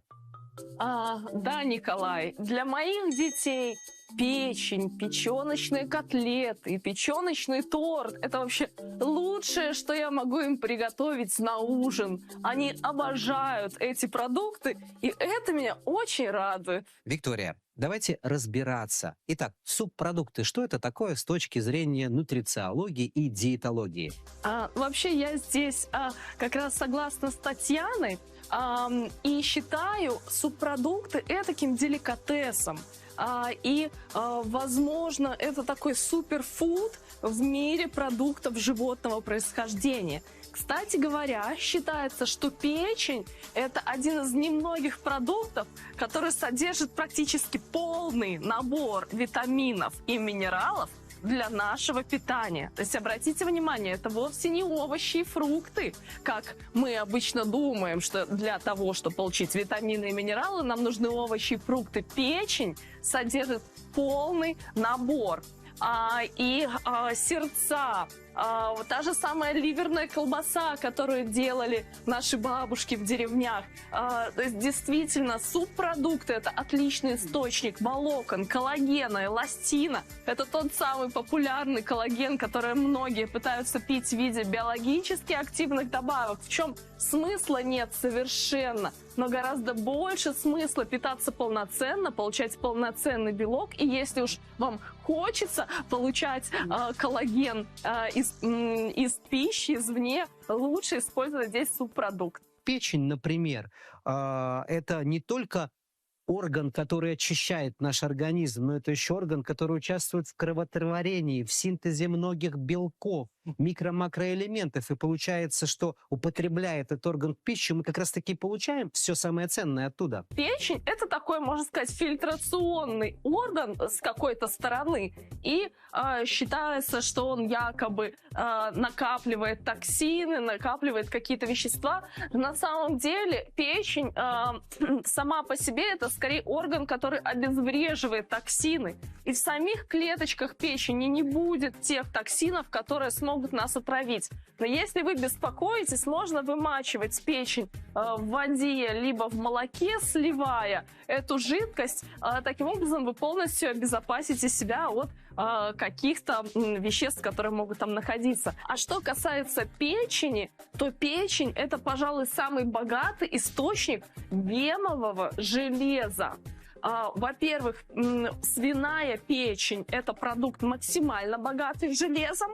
А во-вторых, гемовое железо – это именно то железо, которое максимально полно всасывается. Потому что не гемовое железо, которое мы, например, получим из гречки или из других растительных продуктов, из яблок, всосется в очень небольшом количестве, порядка 5% только всосется. А гемовое железо всасывается примерно на 30 и более процентов. И это особенно актуально для людей, страдающих анемиями, особенно актуально для женщин детородного периода, для беременных, для кормящих, для женщин, которые готовятся забеременеть и стать мамами. Кирилл, а вот что относят к субпродуктам? К субпродуктам относят все части производного мяса. То есть, если мы берем ту же самую говядину и разбираем ее по тазобедренная часть, шея, даже внутренняя вырезка, две самые мягкие части, это идет мясо. Остальное все субпродукты. Если брать с биологической точки зрения,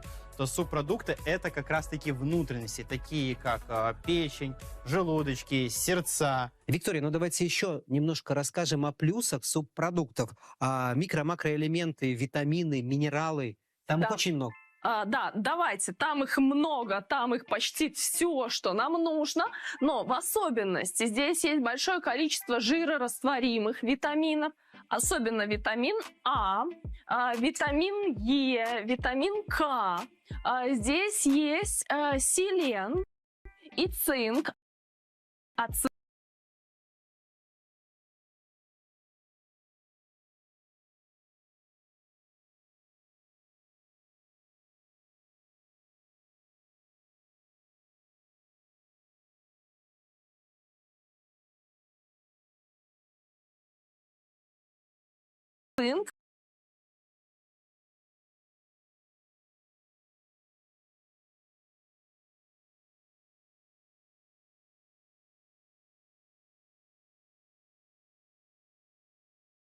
Специфические продукты. здесь есть два важных момента, которые нам нужно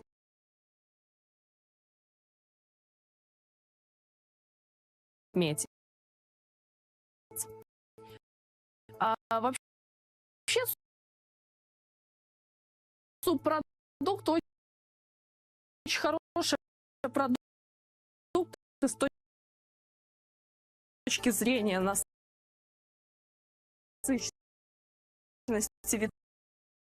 витаминами, минералами, с точки зрения количества белка,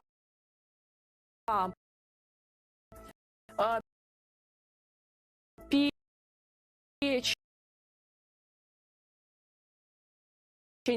язык,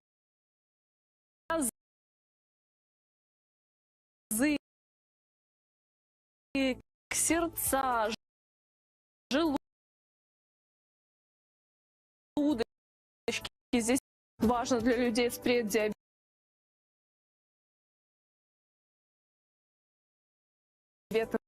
диабетом,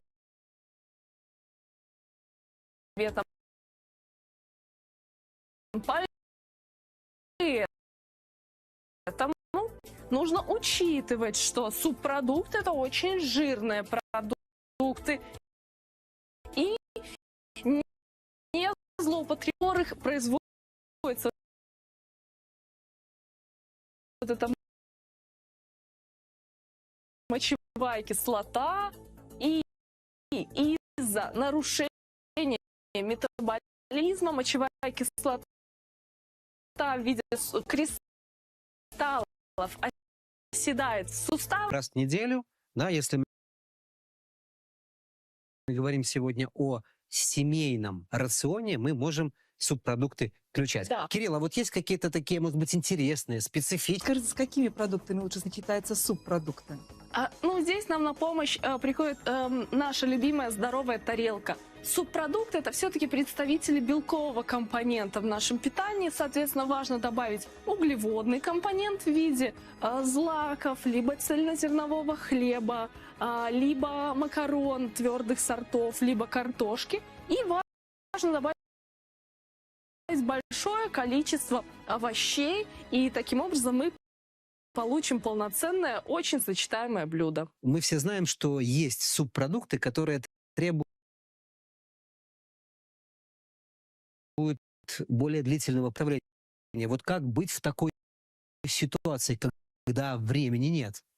Вот как раз таки и имеет особую конструкцию. Как только я закрываю вот так рукоятку, выходят широкие лапки, не захватывают за края посуды и создают там высокое давление. Бульоны получаются потрясающе прозрачные, а блюда удивительно вкусными. Виктория, а можно ли субпродукты детям? Да, вполне. После года можно потихонечку вводить в рацион. Еще пока любят, а вот как раз из печени можно делать такую пюрешку, добавлять какие-то другие продукты. Это отличный источник железа для детей. Кстати, печень действительно входит в вот эти специальные смеси для питания, прикормов даже. Кирилл, ваше блюдо готово. Очень красиво выглядит. Передавайте нам, пожалуйста, я уже... Которым мы привыкли, которые должны быть на нашей здоровой тарелке. Но здесь есть грибы. А по последним крупным исследованиям в вашем питании, то есть иногда не обязательно делать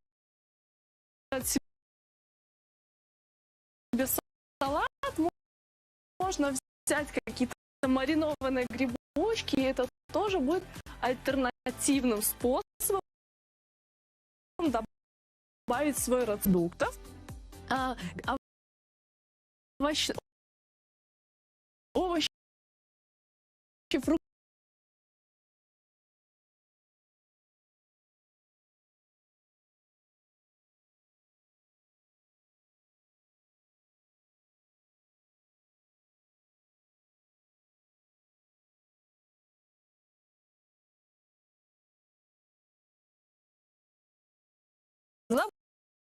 Заботиться.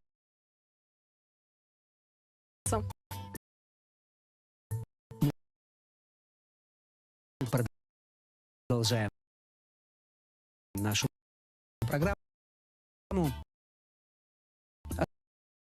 Оставайтесь с нами. Аквадэтрим. Профилактика и лечение рахита и дефицита витамина D. Рекомендован для детей с грудного возраста, точность дозирования и удобство в применении. Аквадэтрим. Солнце в каплях.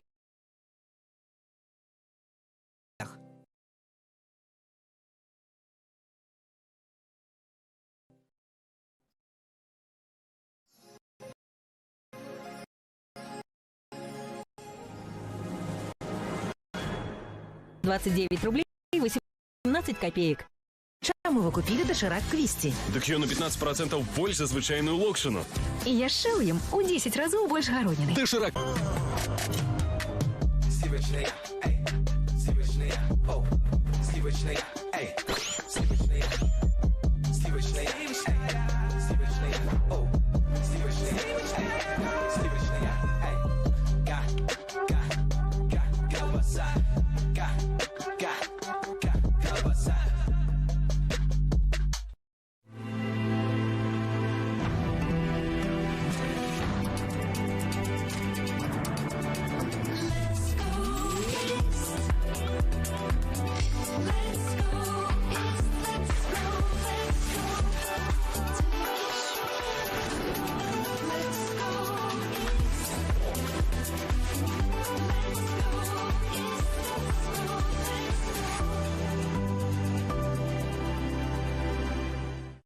Крем для рук всего за 2 рубля 25 копеек. Фикс прайс. Низкая цена. Какими, по вашему мнению, должны быть настоящие пельмени? Это когда они сочные. Много бульона внутри. И тонкое тесто. Свежее, незамороженное мясо. Чтобы форма была идеальная. Чтобы было удобно жарить и варить. Мясные подушечки, потому что вкусные, сочные и по-настоящему правильные пельмени.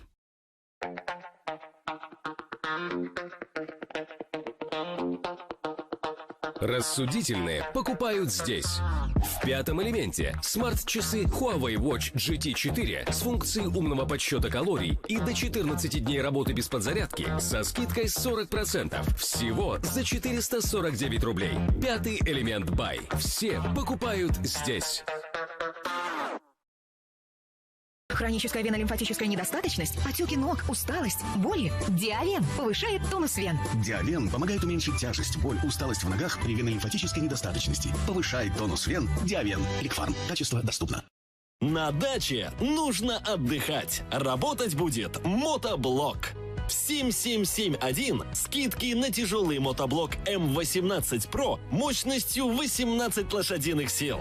Вал отбора мощности, сцепка на 3 штифта, большие колеса, поворотные ступицы. Итоговая стоимость 2710 рублей. Бесплатная доставка в любой уголок Беларуси. Есть рассрочка от магазина, без банков и переплат.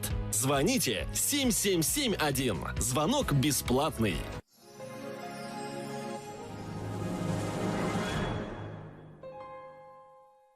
Агентство теленовостей представляет в открытом доступе. У нас нет тайн от своего народа.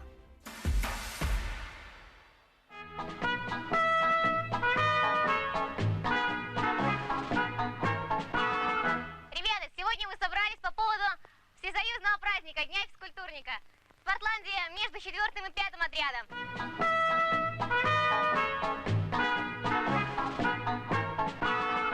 Який ж спорт без горечі пораженню і радості перемог, розчарування і азарту, без гарячих, захопляючих споборництв.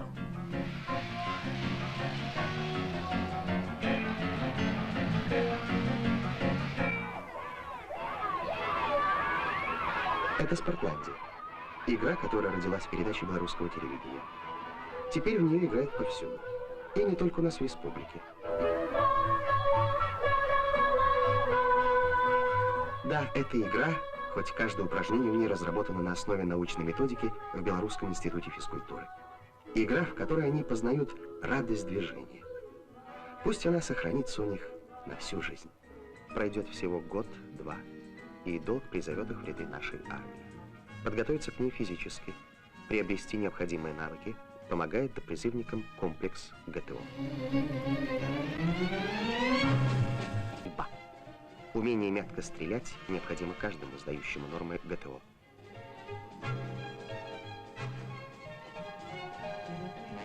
Как сделать так, чтобы спорт стали нормой на предприятии? Вопрос непростой. Попробуем найти ответ на него здесь, в Гомеле. На первой дорожке начальник транспортного участка Тарасенко. Основные соперники. Начальник цеха номер 3 Веленский. Помощник директора по кадрам Ленивка. Борьба разгорается. Финиш. Никогда не пустуют игровые площадки. Прекрасно оборудована спортивная база.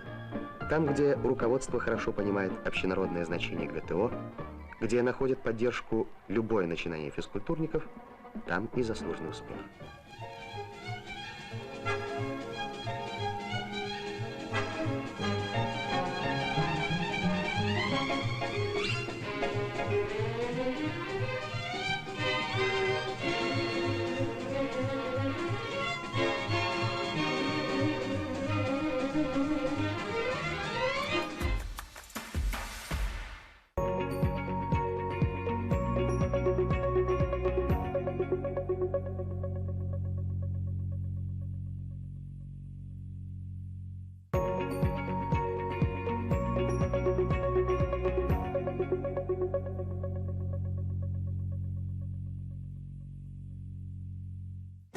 Клеточные технологии сегодня прочно вошли в арсенал современной медицины. Они представляют собой инновационные методы, основанные на использовании стволовых и специализированных клеток человека. Эти методы нашли широкое применение в лечении различных заболеваний. С РНПЦ отоларингологии мы уже много лет сотрудничаем, и это все проекты по различным заболеваниям трахеи. Раньше у нас были, сейчас это заболевания носа, это аллергический ринит и хронический полипозный риносинусит. Стволовые клетки человека, как собственные, так и донорские, являются одним из ключевых инструментов лечения с помощью клеточных технологий. Они могут быть размножены в лабораторных условиях до необходимого количества. Клетки выращиваются с использованием специального оборудования. Для их культивирования создаются определенные условия – стерильность, температура 37 градусов, влажность 95%, повышенное содержание углекислого газа. Биомасса увеличивается во много раз и может быть использована для лечения заболевания. В виде инъекций вводится ПЦР.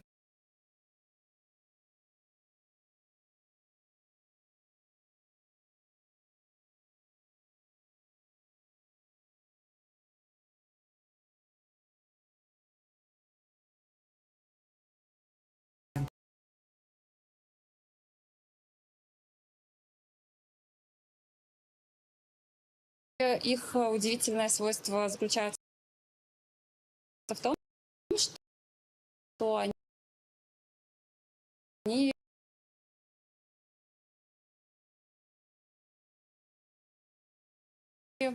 могут оказывать локальное противовоспалительное действие, и они подкалываются непосредственно в слизистую, в очаг воспаления. И в конце 2023 года завершились клинические исследования института совместно с РНПЦ оториноларингологии. Полученные в лабораторных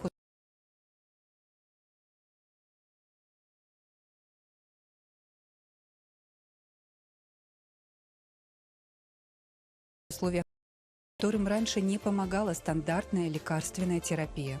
Помимо разработки новых биомедицинских клеточных продуктов на базе Института биофизики и клеточной инженерии. Клетки головного мозга – непосредственно микроглиальные клетки, только это уже не конкретно клетки головного мозга, но это как бы микроглиеподобные клетки. Такие исследования, которые проводятся совместно с РНПЦ психического здоровья, очень важны, потому что в будущем могут помочь в лечении многих психических заболеваний, от депрессии до шизофрении. Моноциты – очень пластичная группа клеток иммунной системы и поэтому используются в клеточных технологиях. Там, где лекарства бессильны или только могут замедлить развитие заболеваний, используют клеточные технологии, ограничений для которых довольно мало.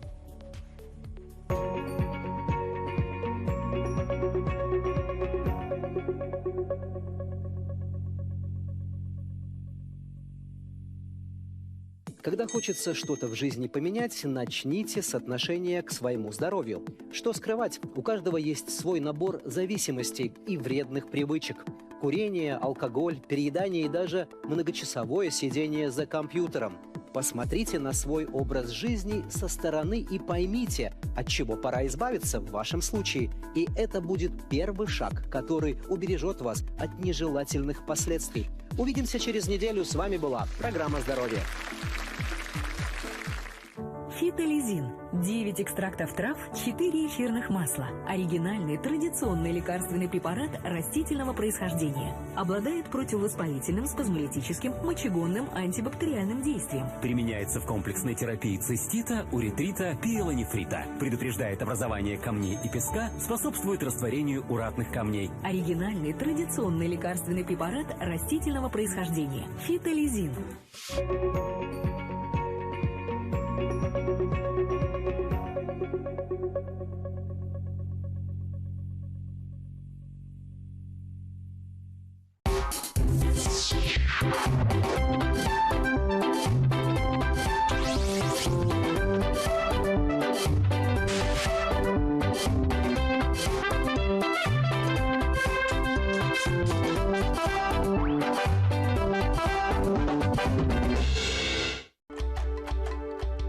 Это самое удивительное место на Земле, где совсем нет времени для скуки, а только хорошее настроение, масса новых идей и всегда есть чем подкрепиться. Это же виноград с ароматом карамели. Журналист Юлиана Овласова продолжает узнавать секреты отменного урожая. А она уже знает, что самая полезная еда та, что растет в огороде. Чувствую, накопаем сегодня. Путешествует по самым необычным белорусским дачам и помогает ведущий Юрий Овласов. Телеоператор, который умеет снимать, копать, обрезать, обрабатывать и проверять на вкус все, что выросло. Проводите в кругу этой веселой и дружной компании каждые выходные и получайте на даче максимум пользы и удовольствия. Ну что можно сказать, когда цветут сады, поют соловьи, кругом витает аромат сирени. Только да здравствует дача! И привет вам, мои дорогие! По доброй традиции проведем эти выходные вместе. Сегодня на даче. Сами по себе вылезли или он у вас где-то хранился в специальном месте? Ну, перед плетением надо воду ставить. Даже на оживление прута. Видите, лучше всего, когда он уже начинает отходить. А тут точки белые, когда появляются. Вот корни уже, конечно, поздновато немножко. Лучше, когда вот набухают такие белые точки. Хотите превратить свою дачу в пальмарий? Не пропустите мастер-класс от Дмитрия Гирича, который создает красивые пальмы из ивовой лозы. Еще хочу обратить ваше внимание на вот такие вот соцветия одуванчиков, которые мы тоже соберем и сделаем белорусские каперсы. И снова дачный эксперимент. На этот раз от фудблогера Ксении Вятской. Она докажет, одуванчик – это не только сорняк, но это еще и очень вкусный деликатес. Встречались ли вам пальмы на участках дачников, белорусских дачников?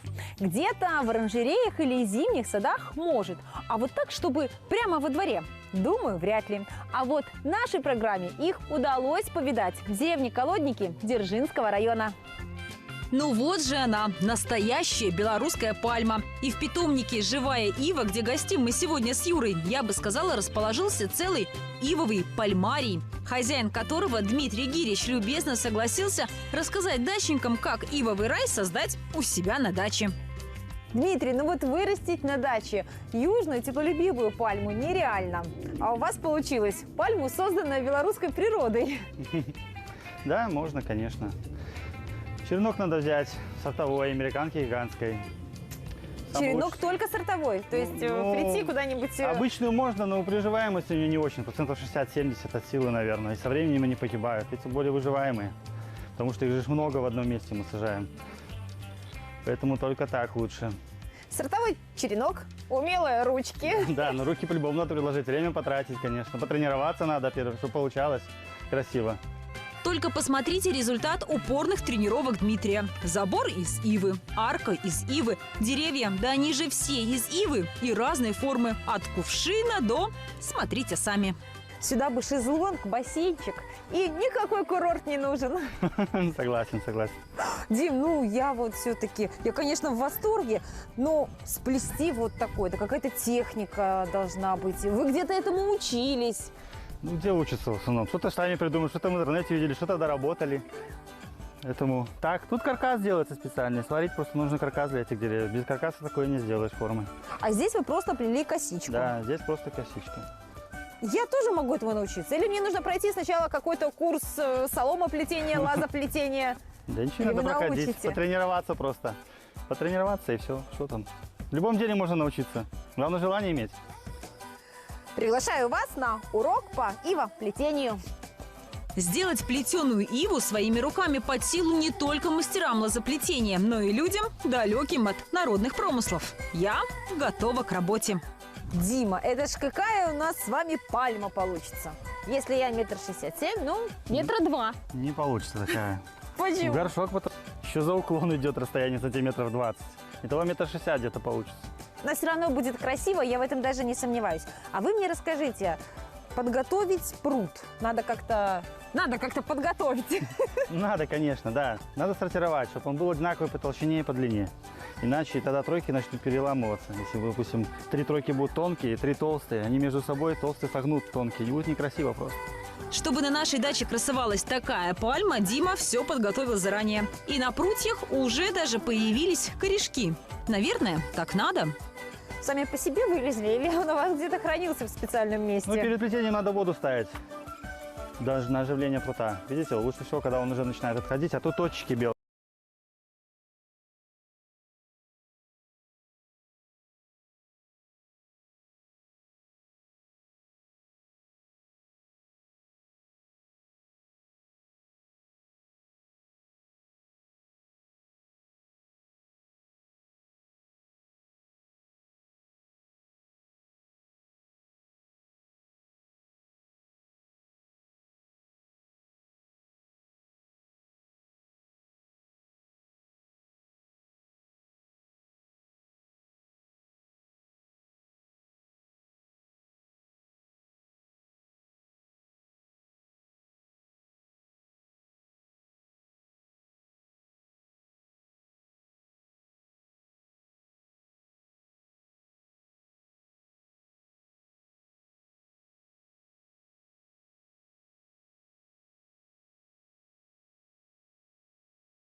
Найсгель содержит 4 компонента, которые помогают уменьшить боль.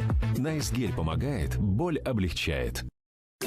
На все случаи «Папа, купи». Фикс прайс. Низкая.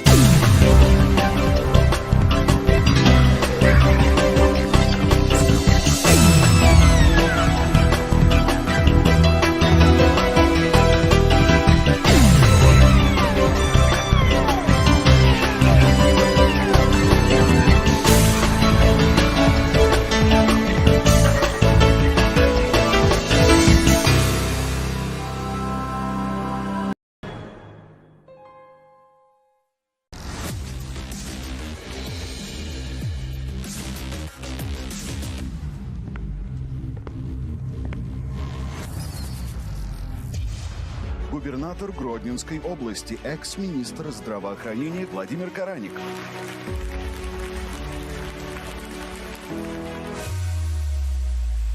Какая ошибка страшнее, врача или губернатора? А вы бы хотели стать президентом? Скажите, если бы ваши дети захотели учиться не в Беларуси, что бы вы им сказали? На чем вы стараетесь экономить? А вы сразу поняли, что ваша жена – это любовь всей жизни? Если у вас будет шанс изобрести таблетку, то от какой болезни это будет? 100 вопросов взрослому. Я бы, наверное, изобрел таблетку от глупости и от алчности.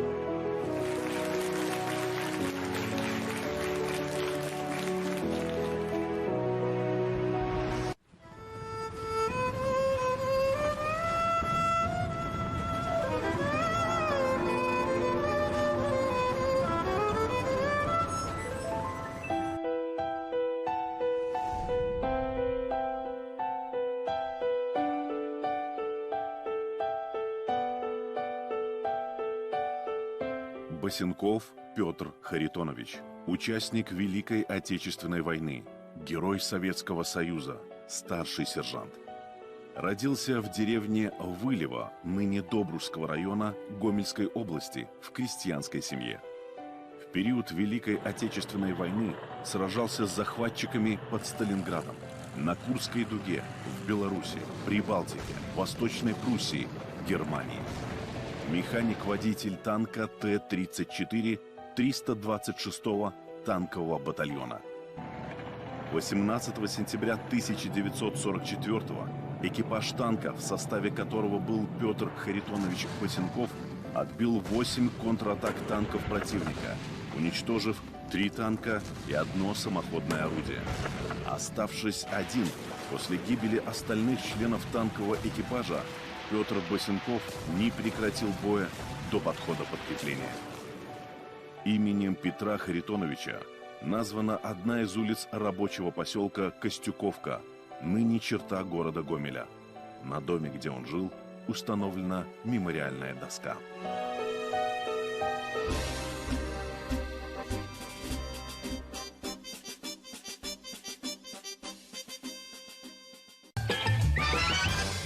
А письма на дачу все идут и идут. Это значит, что наша почта не зря работает, и я, как всегда, с радостью отвечу на все ваши вопросы.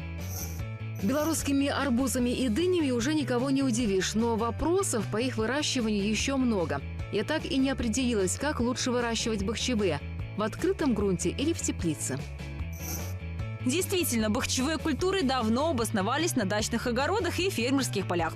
С одной стороны, климат меняется, а с другой появляются новые гибриды и сорта. А арбузы и дыни выращивают и в открытом грунте, и в теплицах. В ответ на вопрос телезрительницы расскажем про тепличные арбузы у кличевского фермера Виктора Артемьева. Он выращивает ранние огурцы, но в его теплице растут и арбузы. Причем в середине апреля на растениях уже были завязи – малюсенькие арбузики.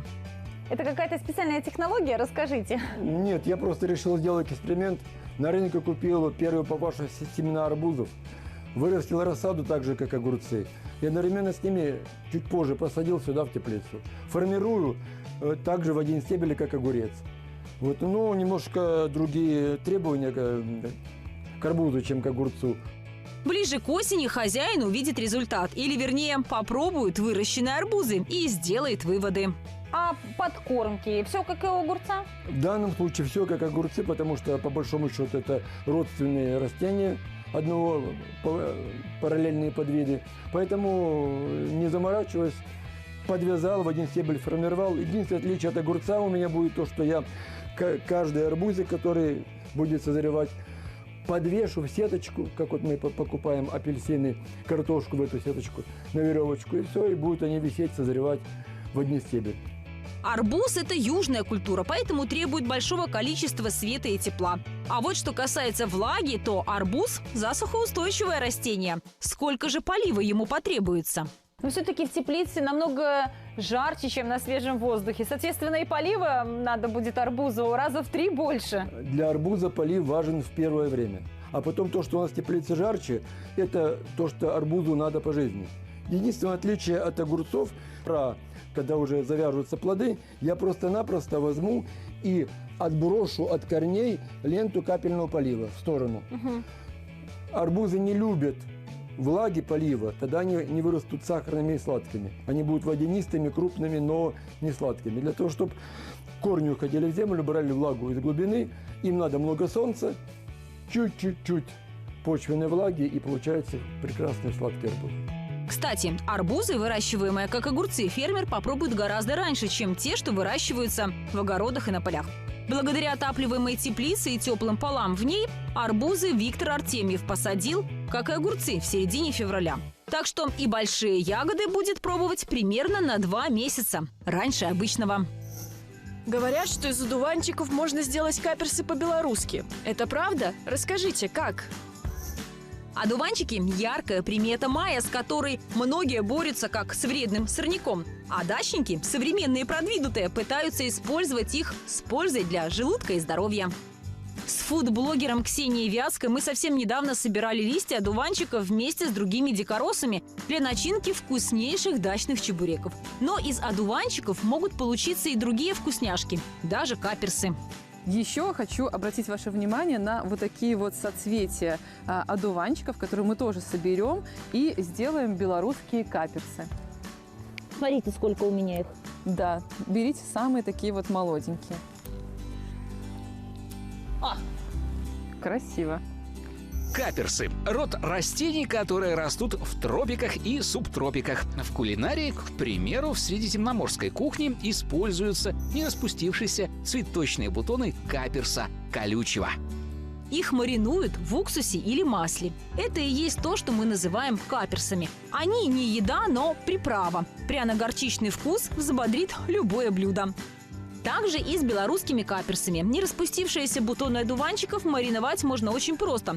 Использовать любую приправу, которая вам по вкусу. Посолить и залить кипятком. Пара дней и готово, по принципу малосольных огурчиков. Мариновать белорусские каперсы можно по-разному, но главное – вовремя собрать не раскрывшиеся бутоны, потому что, как известно, у одуванчиков век недолог. Скоро лето. А теперь вернемся в Дзержинский район. Дмитрий Гирич однажды так увлекся плетением из лозы, что даже не заметил, как его дача превратилась в настоящий рай под названием «Живая ива». Здесь сегодня я буду учиться плести ивовую пальму. Ну что, Дим, работы у нас впереди много. Учиться я готова. Ну все, разрезаем тогда перевязочку нашу. И достаем 48 прутьев. Именно столько нам понадобится, чтобы в горшке в 7,5 литров выросла пальма. Ну, куда сажать? Командуйте. Наша задача еще распределить по всему кругу равномерные пробелы, чтобы были между ними. Парно 6 им надо ставить. Вот, смотрите, берем. Он, тем более, видите, всегда изогнутый. Значит, надо наклонить вперед больше и вдоль горшка его, в самый низ запустить его, пока не упрется. Уперся. Все, вот так 6 штучек вплотную вставляем. Если горшок меньшего объема, то прутов тоже понадобится меньше. Но обязательно четное количество. У меня препятствие. Для фристайла, да? Все, и плотненько надо, плотненько их вставлять один к другому. А где вы посмотрели эту идею? Ну, вообще в Европе ребята какие-то придумали. Даже, честно говоря, не знаю кто. Кто мне где-то на России, наверное, увидел. Решил попробовать. И вот как обычно это бывает, да. И все началось с одного черенка. Ну ладно, может не с одного? Нет, сразу дерево я там. Вот ты тоже так вот купил. Сделал первое дерево, он его посадил. И с этого все и началось. Живое плетение – это новое направление в дизайне. Его придумали датчане лет 20 назад. А Дмитрий эту идею внедрил у себя на даче 5 лет назад. И только посмотрите на эту первую королеву двора. А я тем временем очень старательно пытаюсь создать свое творение. О, есть 6. 6 ставили. Тут немного бывает прижимаю в этой части. Повернула где-то на 2 пальца приблизительно. Может, чуть больше, там ваши потоньше. Следующие 6. Следующие 6 вставляем. Все и так по кругу. Оказалось, плетение пальмы из ивы – увлекательный и творческий процесс. Ну, Дим, начало положено. Дальше будет легче или сложнее? Это будет сложнее, я думаю. Так, ну смотрите, видите, по 3 разделяем этих 6 штучек. Ага, 6 по 3. Разделили. Опять же, чтобы они плоскости вот не вот так не перекручивались там никак. Угу. Вот они ровненько. Ровненько. Все, теперь правые 3. Правые 3. Налево заводим. Так я вам сейчас на голову, наверное, буду эти пруты давить. Я вот. вам тоже. Вот, смотрите. Поменяли их как бы местами. Чувствую, как кто-то дышит мне в спину. Ага, это Юрий. Тоже очень интересно, раз решил подсмотреть. Но я не отвлекаюсь. Мне нужно запоминать технологию. Опять же меняем. Правые 3 налево. Левые направо. Наклонили, вот. Аналогично поступаем со всеми пучками и заканчиваем плетение первого ряда. Теперь вот это, которое налево ушло, 3 с правой стороны. И заднюю берем 3. Вот заднюю, видите, заднюю. Вижу. И меняем, чтобы вот она задняя была тут. Теперь она стала сверху, передняя. И мы поменяли местами и вот и зажали. Двигаемся против часовой стрелки. Правые 3 налево, левые 3 направо. Все, следующую 6 берем. Опять же выровняли, также поменяли. Правая. Левая направо, правая налево. Правая налево. Главное одинаково делать. Все, последовательность должна быть всегда одинаковая. Только мне кажется, что нам с вами маловато места. Мы переплетаемся не корешками, вершками. А вершками. Я предлагаю отдать дачную иву Юре. Юра! Я сзади. Опа. А учиться будем на этой. Место освободили, Юру за камеру вернули, можно продолжать. Чтобы дело не пошло на смарку, все, что переплели, фиксируем. Ну, прищепки должны быть резиновые, да, либо деревянные, чтобы они не царапали кору. А что может заменить прищепку? Например, веревочка. Ну, это будет вечный процесс с веревочкой. Но если кто-то не спешит, то можно с веревочкой. Я первое помню, даже изолентой, наверное, вязали. Что-то она все разбегалась, и ничего не получалось. У нас получится все. Второй ярус закончили, подровняли и лезем выше. По какому принципу работаем дальше? Все то же самое, ничего не меняется. Вот они главное... вот уже сами, да, друг за дружку зашли? Поэтому главное последовательность всегда соблюдать. Сверху, снизу, чтобы жесткость была. Так прищепки постепенно из одного ряда переходят на другой. Вообще соседи вот часто просят у вас? Дим, ну научи ты нас плести, такая у тебя красота вокруг. Кто хочет, в основном люди хотят. И я ваша соседка. Не говорите. Гостям в питомнике тоже рады. Вот так за беседой незаметно мы подошли к следующему ярусу. И ромбики смотрим. Я всегда во 2 ряда контролирую. Вот 4 вот этих ромба всегда смотрю. Вот 1, 2, 3, 4.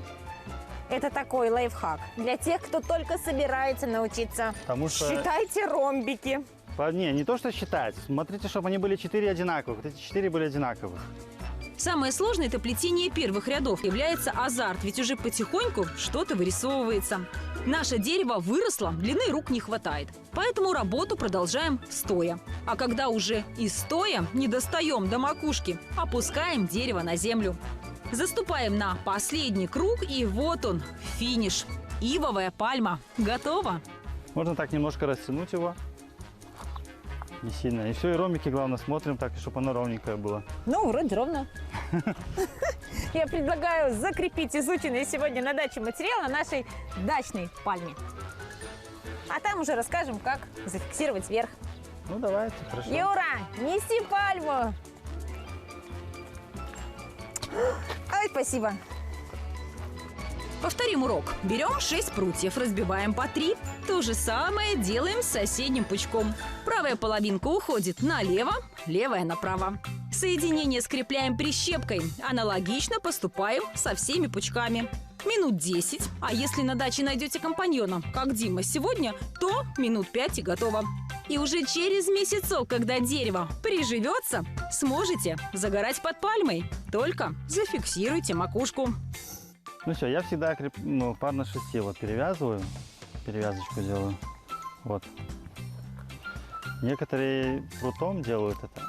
Ага. Мне как-то не нравится. Но вот рассыхается, ветром это все разваливает. Веревка надежней. Веревка мне как-то больше нравится, да. Ну, кому-то другое нравится. Тут на любителя, в общем. Не столь важно. Вот пар на 6. Я ее просто фиксирую. Первый год она должна быть так. А второй год весной просто снаружи повязываем. Они начинают расти, утолщаться. Веревка начинает пережимать. Мы ее снимаем? Снимаем и просто снаружи повязываем. Еще, наверное, годик надо будет, а потом она уже просто станет потолще, она будет сама форму держать. Пальму обрезаем и несем в тенек. Где-то среди этих пальм поселилась и наша. На время, пока не пустит корешки и зеленые вершки. Можно вечно смотреть на 3 вещи. На огонь, воду и плетеную иву. Нет, на 4 вещи. Еще как работает Юра.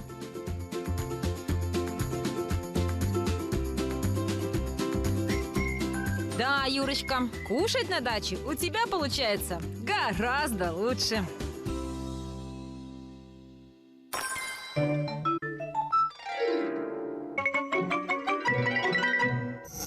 Воскресенье, 19 мая. Подготовили рассаду капусты? Сегодня лучший день для ее пересадки в открытый грунт. 20 мая, в понедельник. Избавьте себя от прополки. Замульчируйте посадки органикой. 21 мая. День борьбы с насекомыми-вредителями. Защитите и сад, и огород. В среду, 22 мая. Не забудьте подкормить клубнику и землянику. 23 мая – неудачный период для посевов и посадок. Отдыхайте. 24 мая в пятницу обработайте кустарники от мучнистой росы. В субботу, 25 мая, займитесь стрижкой газона. Мечтаете о цветущем саде? Вам нужен цион. Цион даст вашим любимым растениям сбалансированное питание в нужный момент в необходимом количестве и без лишних хлопот. Цион способствует длительному и обильному цветению многолетних цветов и легкой адаптации рассады на новом месте. Натурально, с заботой о природе. Цветы на даче, цион в придачу.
приложить много усилий. Неужели это на самом деле так сложно? Этот вопрос я задала Светлане Донской. В ее садовой палитре есть и розовая, и голубая, и даже фиолетовая гортензии. И вот что нужно для такого яркого цветения. Если мы хотим видеть гортензия с розовыми соцветиями, значит, pH почвы должен быть не более 6. 5,6-6 pH. Если же мы хотим увидеть гортензия голубые или синие, этот предел будет варьироваться от 4,8 до 5,2. Итак, попробуем, например, вырастить голубую гортензию. Для этого растение нужно пересадить в правильный грунт. Но помните, что белая гортензия не подвластна уровню pH. Мы взяли уже готовый саженец. Это гортензия тугезе, которая имеет красивое, пышное, махровое соцветие. И она как раз реагирует на кислотность почвы. А это именно то, что нам надо. Нужен ли гортензии дренаж?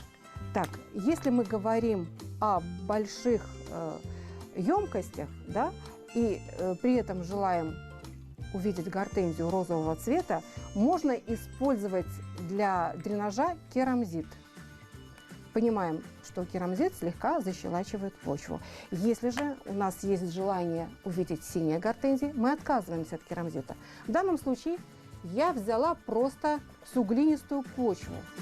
Она не даст влаге быстро уходить. А теперь самый интересный вопрос. Что же поможет изменить цвет гортензии? Это сера, которая необходима для подкисления почвы. И особенность серы в данном случае гранулированная, то, что она не сразу выдает кислотность, а на протяжении полугода, а бывает и более. Это сульфат алюминия. Мы помним, что если мы хотим видеть синие гортензии, в нашем грунте обязательно должны быть соли алюминия. Оптимальный грунт для выращивания гортензии садовой должен состоять из равных частей – чернозема и песка. И помните, гидрангия не переносит извести. На килограмм почвы нам потребуется столовая ложка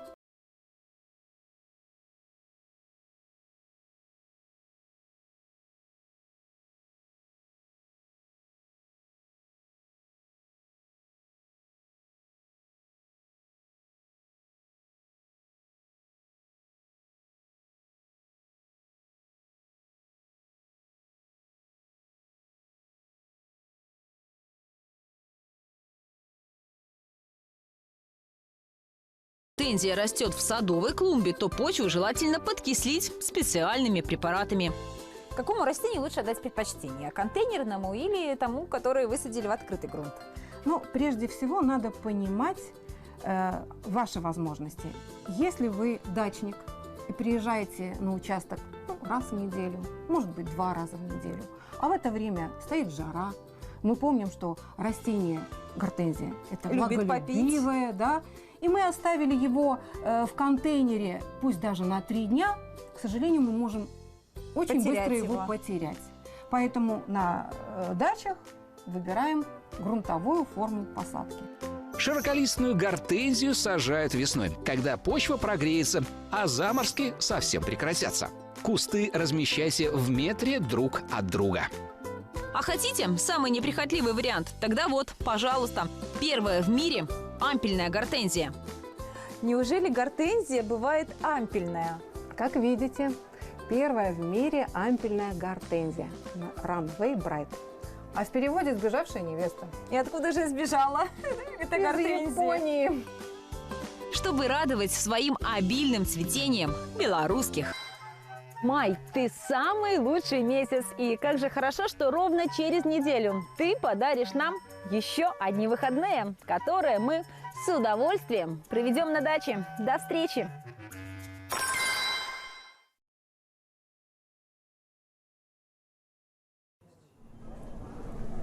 Марина, тебя мама опять к телефону.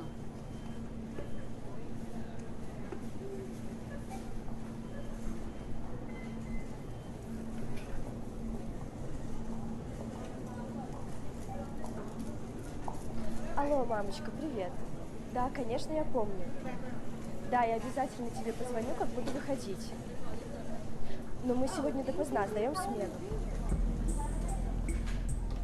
Это был последний разговор продавщицы из Кричева Марины Маршалко. Забыв позвонить перед выходом с работы, чтобы мать ее встретила, женщина, сама того не подозревая, подписала себе смертный приговор. Ой, я ведь маме забыла позвонить. Да ладно, ничего не случится. Пошли, на автобус опоздаем.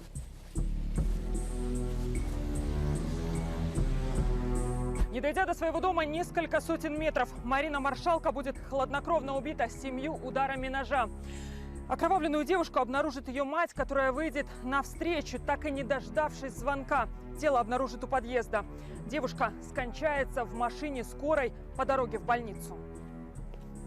Согласно заключению судебно-медицинской экспертизы, смерть потерпевшей наступила от острой кровопотери в результате колото-резаных ранений, в том числе проникающих, через непродолжительное время.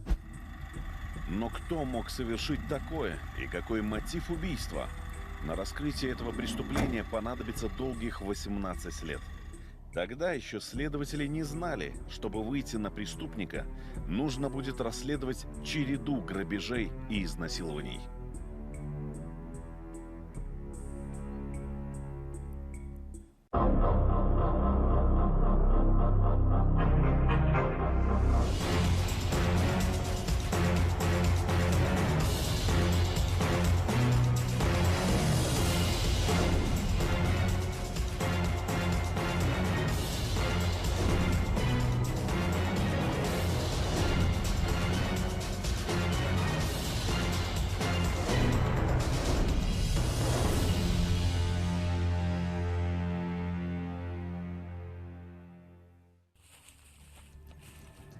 Спустя 5 лет после загадочного убийства, недалеко от места преступления, в районе Кричевского карьера, на Пасху происходит нападение на 17-летнюю девушку. Поругавшись в кафе со своим молодым человеком, Наталья пошла домой пешком. Около 3 часов ночи в районе цементного завода на нее накинулся неизвестный.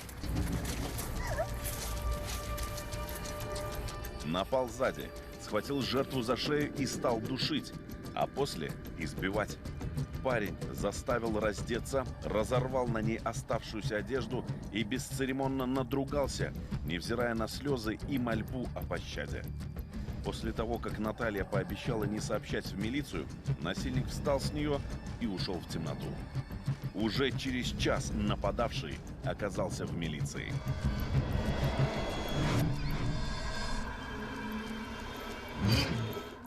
Из показаний свидетеля. Ночью ехала со знакомым на автомобиле. По дороге мы подобрали девушку. Она была в возбужденном состоянии, волосы взлохмачены. В машине горел свет, поэтому было видно, что она без колготок, одежда помята, кофта порвана. Девушка рассказала, что ее изнасиловал незнакомый, попросила отвезти в милицию. Когда ехали, она через окно увидела парня, который надругался над ней. Водитель остановил машину, и парень, которого он знал, сел в автомобиль. Обоих отвезли в РОВД. Молодого человека задержали, он был пьян.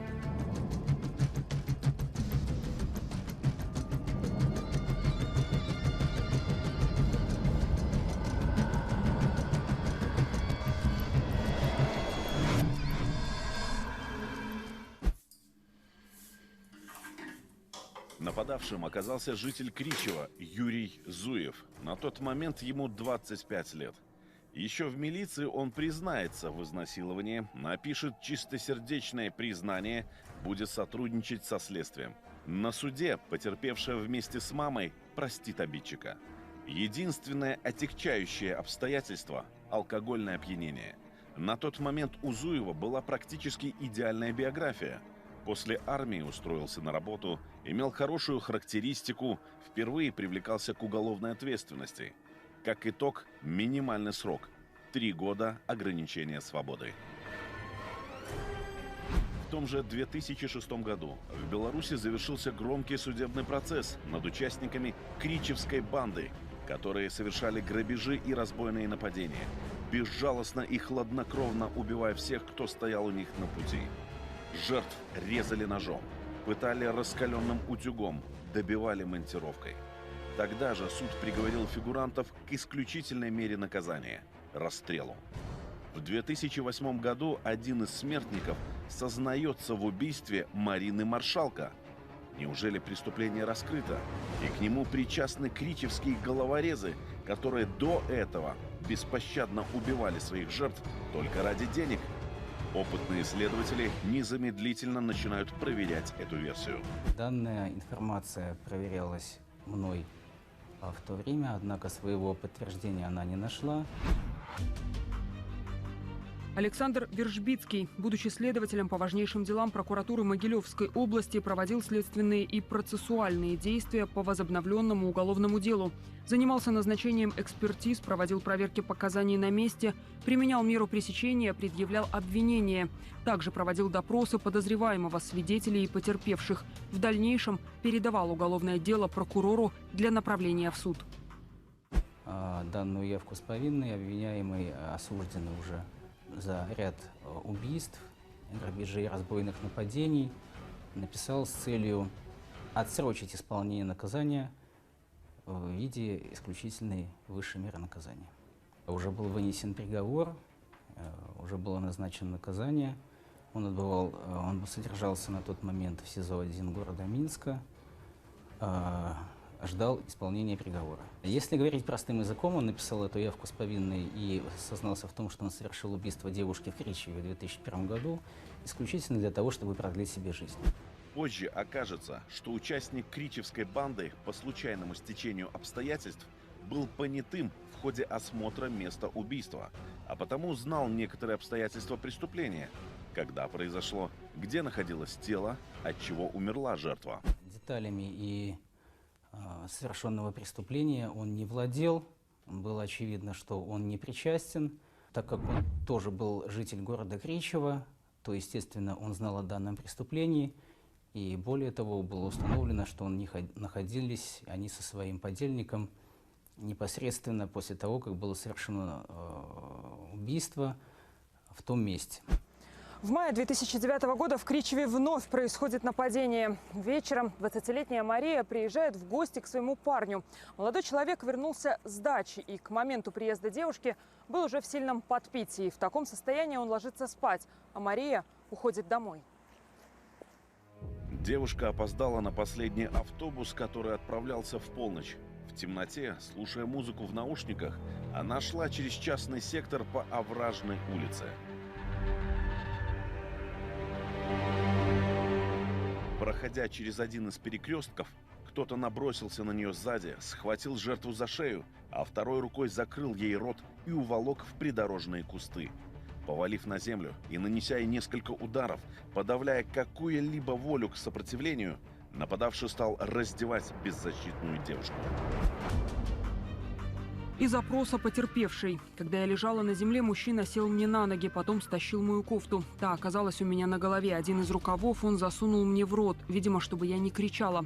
Потом как-то языком у меня получилось вытолкнуть рукав изо рта. Я просила его меня отпустить, не избивать, предлагала забрать деньги.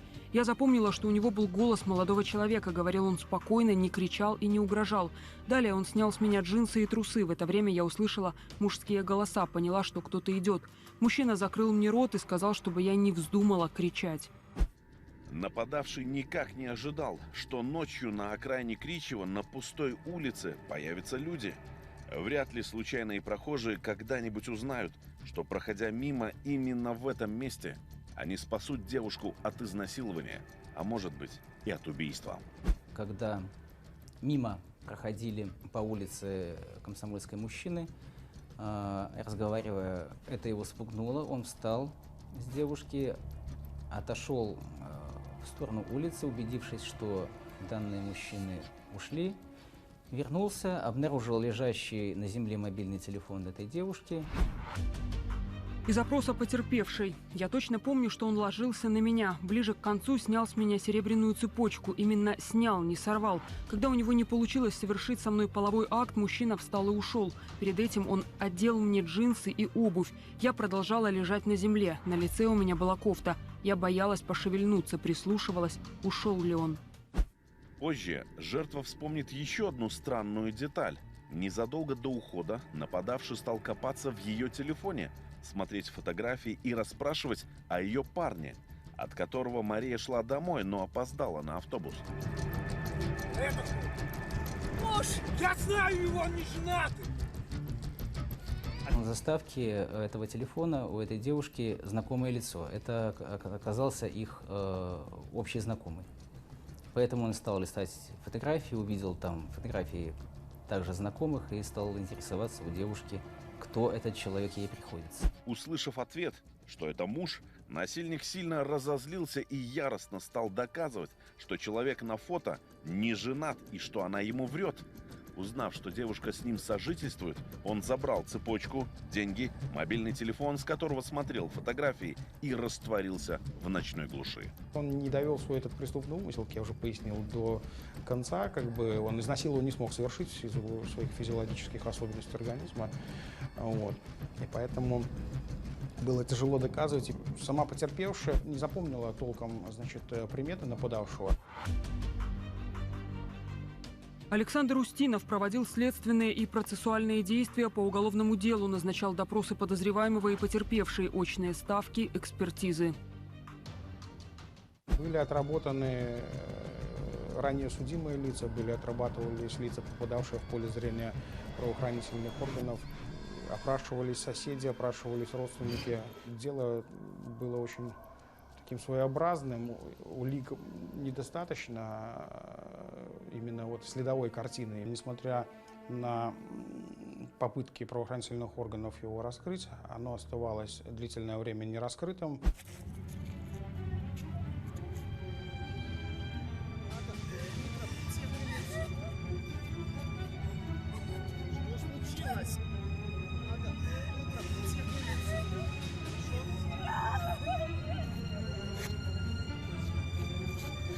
Об этом преступлении парень Марии узнает лишь на следующее утро, когда та, заплаканная, не спавшая всю ночь, придет к нему на работу и расслучившимся.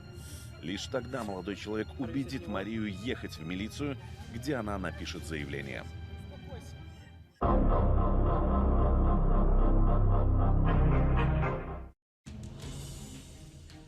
Спустя несколько дней милиционерам удается отследить украденный мобильный телефон. Сим-карта, которую вставили в устройство, была зарегистрирована на владельца местного СТО. Бизнесмен рассказал, что никогда не пользовался этим номером, а оформил его на своего работника, гражданина России, который встречался с его родственницей, чтобы тот всегда был на связи. Тогда еще владелец СТО не знал, что его сотрудник передаст этот номер своему знакомому Юрию Зуеву, который в 2006 году был осужден за изнасилование. Не так давно 29-летний Юрий Зуев, осужденный на 3 года ограничения свободы, освободился. У мужчины еще не погашена судимость за прошлое изнасилование. Неужели он снова взялся за старое? Впрочем, Юрий уверяет, в момент нападения он был дома, что подтвердили его брат и мать. А украденный телефон купил с рук. Уж больно привлекательной была цена для этой модели. Выяснялся вопрос, у кого он купил, где купил. Он указал на жителя города Кричево, якобы, что данный человек продал ему телефон. Потерпевшая, несмотря на то, что преступления в отношении нее происходили в темное время суток, вместе с тем в 2009 году опознала, не уверена, но опознала то лицо, на которое указал Зуев. Однако в ходе дальнейшего расследования причастность этого лица не была установлена к изнасилованию. Уголовное преследование в отношении него было прекращено. Но почему не Зуев? Однажды он уже изнасиловал девушку ночью. Именно у него нашли мобильный телефон новой жертвы. Несмотря на такие совпадения, все же детали в поведении и почерк нападения преступников разнились. Свою жертву Зуев изнасиловал. В этом же случае полового акта не было. Маньяк то ли испугался, то ли просто не смог довести преступление до конца. Прямых улик против Зуева не было.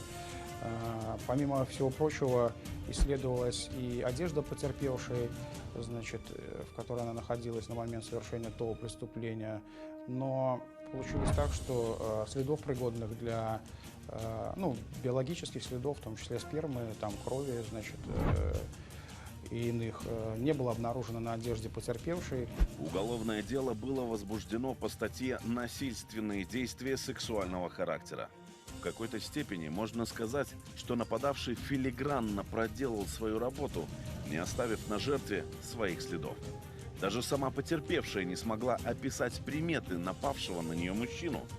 По горячим следам раскрыть это преступление не удалось. Что касается уголовных дел и вообще происшествий, преступлений, связанных с какими-то насильственными действиями сексуального характера. Владимир Домарадский проводил следственные и процессуальные действия по уголовному делу, назначал проверки показаний, участвовал в допросах подозреваемого. Следует отметить, что по-прежнему часть из таких преступлений, они являются латентными, то есть скрытыми. Почему? Потому что жертвы в ряде случаев не хотят афишировать данные факты, потому что где-то это может и репутацию их повредить, и не хотят они придавать огласке эти события. Возможно, преступление 2009 года так и осталось бы нераскрытым, если бы спустя год нападение не повторилось на ту же самую жертву. В октябре 2010-го Мария снова оказывается в руках насильника. Это случится вечером примерно в 2 километрах от прошлого нападения. Около 21 часа Мария приезжает к своему парню в гости после работы, перед этим заскочив в магазин.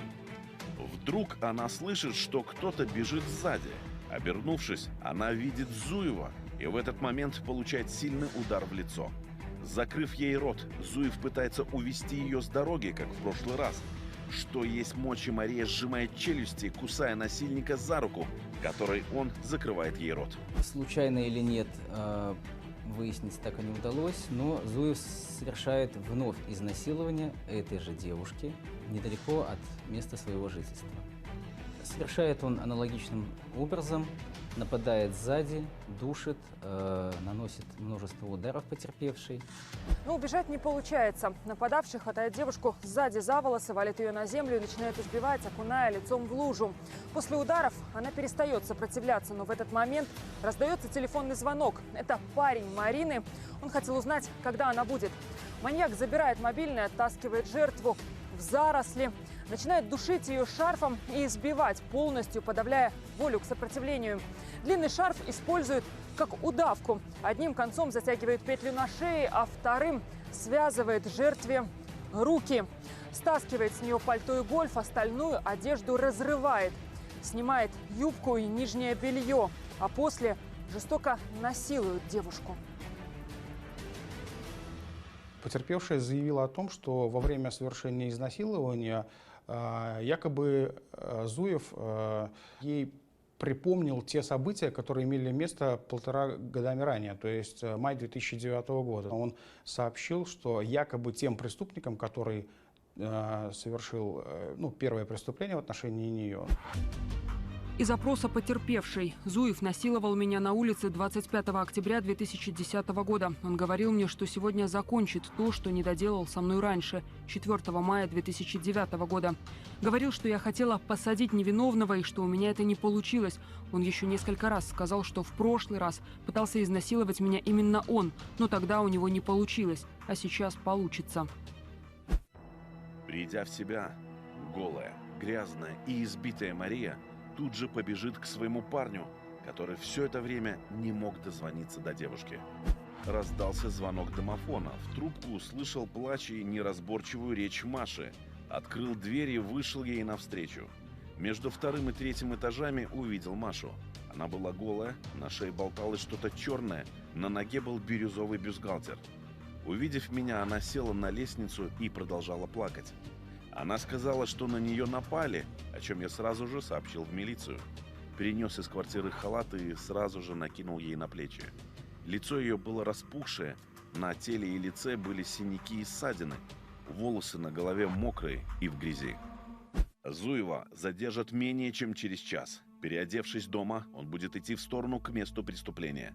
В кармане штанов милиционеры найдут похищенный мобильный телефон. Как потом расскажет нападавший, хотел вернуть его девушке. Зуев был задержан там по горячим следам. Фактически он там признал свою вину, то есть против него было собрано достаточное количество доказательств для изобличения его преступлений. Потерпевшая давала, еще раз повторюсь, последовательные показания, и особо не пришлось прибегать к каким-то психологическим методам ее, значит, интервьюирования в том плане, чтобы как-то вытянуть из нее те же показания. Впоследствии из-под ногтей Зуева эксперты генетики смогут изъять остатки женской кожи. ДНК-экспертиза покажет, эпидермис под ногтями принадлежит Марии. Образцы иного биологического материала Зуева найдут на половых органах его жертвы. Суд будет проходить в закрытом режиме. Наше законодательство предусматривает для таких преступлений закрытую форму судебного заседания. Как бы есть такое понятие, как тайна следствия. Если все будут эти институты уголовно-процессуального законодательства соблюдены, то, я думаю, с нашей стороны, как органов предварительного расследования, в данном направлении упущений не должно быть. Спустя 5 месяцев после нападения Зуев вновь будет признан виновным в грабеже, а также изнасиловании. А поскольку жертва сообщила, что он надругался над ней дважды, следователи могли раскрыть и другие злодеяния маньяка. Правоохранители начинают скрупулезно изучать алиби фигуранта. Но прежде пройдет еще долгих 8 лет, когда следователям удастся раскрыть загадочное убийство Марины Маршалка 2001 года.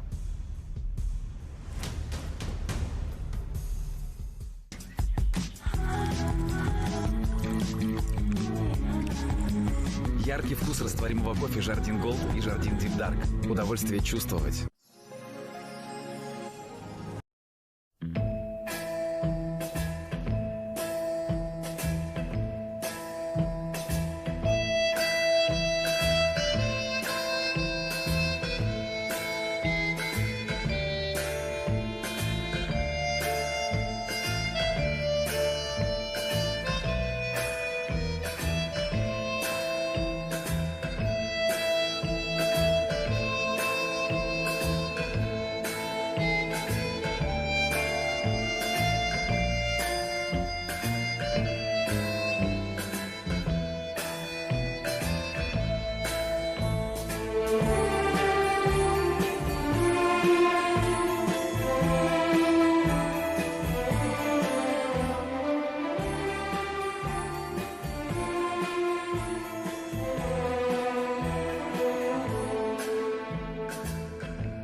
Смотрите в следующей серии.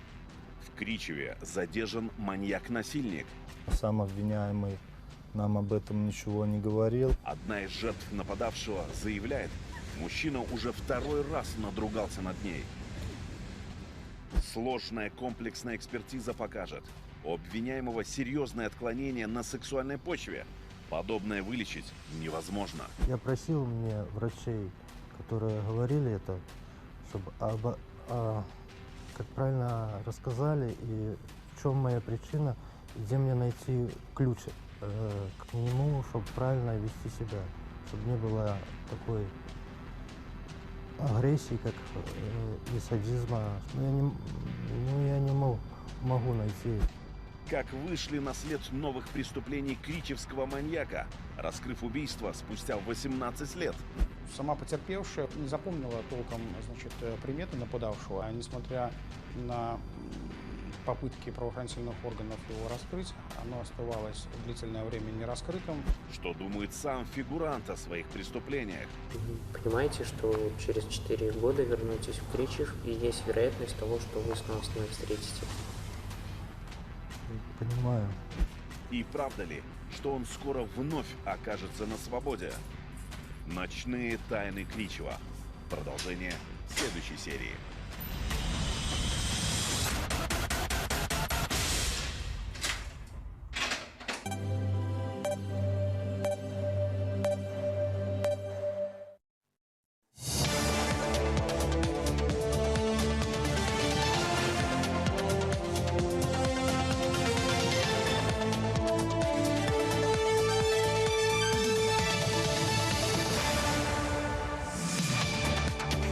В прямом эфире новости в студии Юлия Перцова. Добрый день и коротко о главном.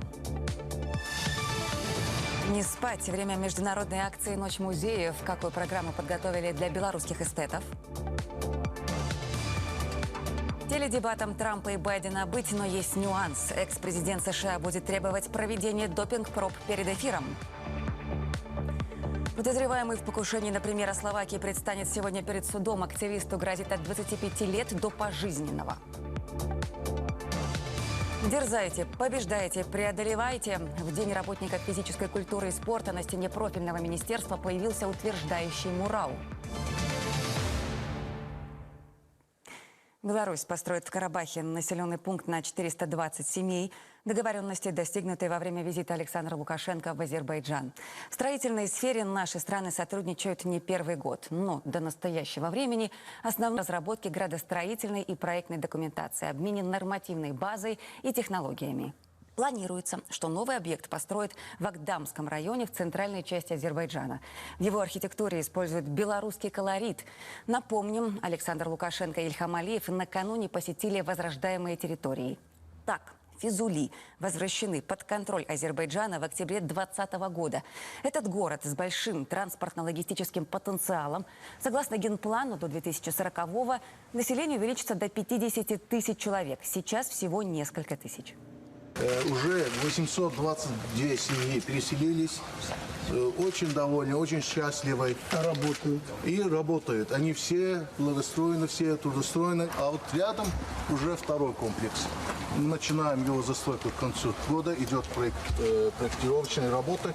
Состоит из 2 частей. В общей сложности 653 квартир. Потом будет около 10 уже тысяч. Около 10 тысяч в городе Физули, а в целом в Физулинском районе где-то 25 тысяч населения. Мы еще же села восстанавливаем сейчас. 10 сел здесь будет. В этом районе только 10 сел. Да. Ну, это город Физули, а другие города что же? Тоже все. Другие города, да. Но Лачини уже у нас заселен полностью практически. Там процесс идет, но там уже 450 семей. Значит, Вагдам здесь, значит, строится. В следующем году сдаем. 3 села в конце этого года сдаем. То есть мы до конца года планируем разместить до 20 тысяч человек. До конца 2026 года до 140 тысяч. Это наш минимальный план.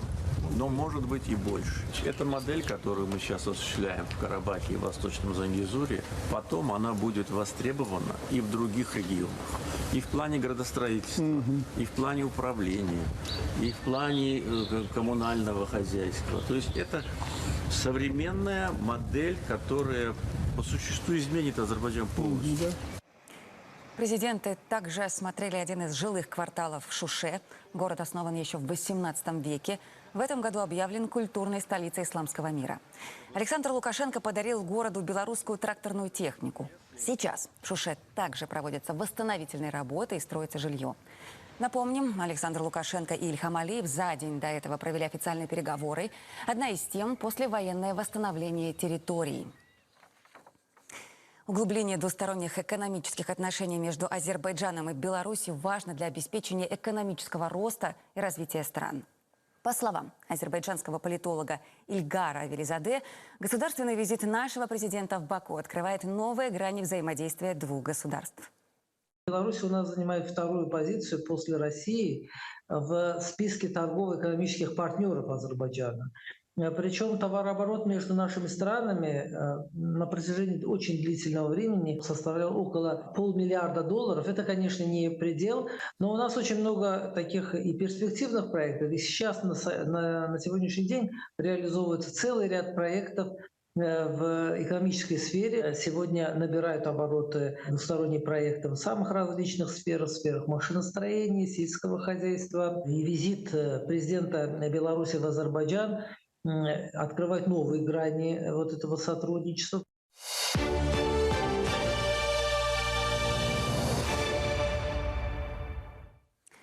Киевский режим попросил своих хозяев США снять ограничения на использование оружия против целей в России, информирует Wall Street Journal со ссылкой на американских чиновников. В публикации уточняется, что Украина также обратилась к администрации Байдена с просьбой определить цели на территории России, по которым Киев может наносить удары. Журналисты отмечают, запрос был сделан на прошлой неделе и сейчас находится на рассмотрении у американских властей. Параллельно киевский режим продолжает тотальную мобилизацию. В Украине вступил в силу скандальный закон о новых правилах, касающихся призывников. Так, все мужчины от 18 до 60 должны всегда иметь при себе военный билет. Помимо прочего, военнообязанные должны уточнить в военкоматах свои учетные данные в течение 60 дней. Нарушителям грозят крупные штрафы. Военкоматы теперь смогут раздавать повестки круглосуточно. Более того, документ, отправленный по почте, теперь считается врученным даже при отсутствии человека по месту жительства. В случае отказа получить письмо военнообязан уведомленным. Стремление к доминированию, уничтожение неудобных и арийская мечта. Так боевики Нацгвардии Украины из подразделения Азов пришли к геноциду собственного населения на Донбассе. Киевские власти охотно поддержали. С 2014 года, когда город у Азовского моря стал местом базирования радикальных националистов Украины. На то время мне там было в районе 19, 18-20 лет. Хотелось быть частью чего-то сильного, кого-то, чего-то типа... То есть ты нацистов считал сильными? Ну, не то, что нацистов, а правую идеологию и именно как вот это субкультурное движение, мы думали, что мы к чему-то стремимся, не знаю, к чему-то хорошему, то есть мы для людей стараемся. Подожди, ты же скинхед, да? Да. Типа, что будет там кругом там белые дети там и... Тема возрождения нацизма в современном мире звучит с особой болью. Мариуполь стал примером того, как вырастала и становилась на ноги та самая чума 20 века. Что это? Как мы допустили это в нашем современном мире? Смотрите документальный фильм Ксении Лебедевой сегодня сразу после «Панорамы».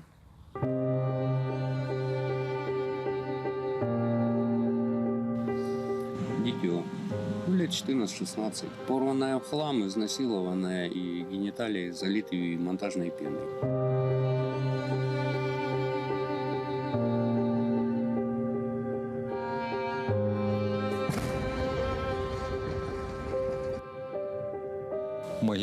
полно. В каждом дворе могилы были.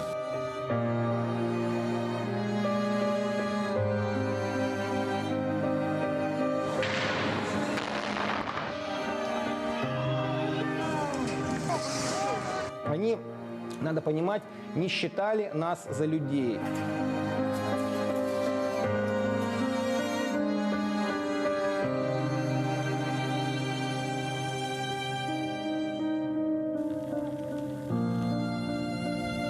Мой внук, которому 5 лет, говорил: бабушка, мы что, здесь умирать остались?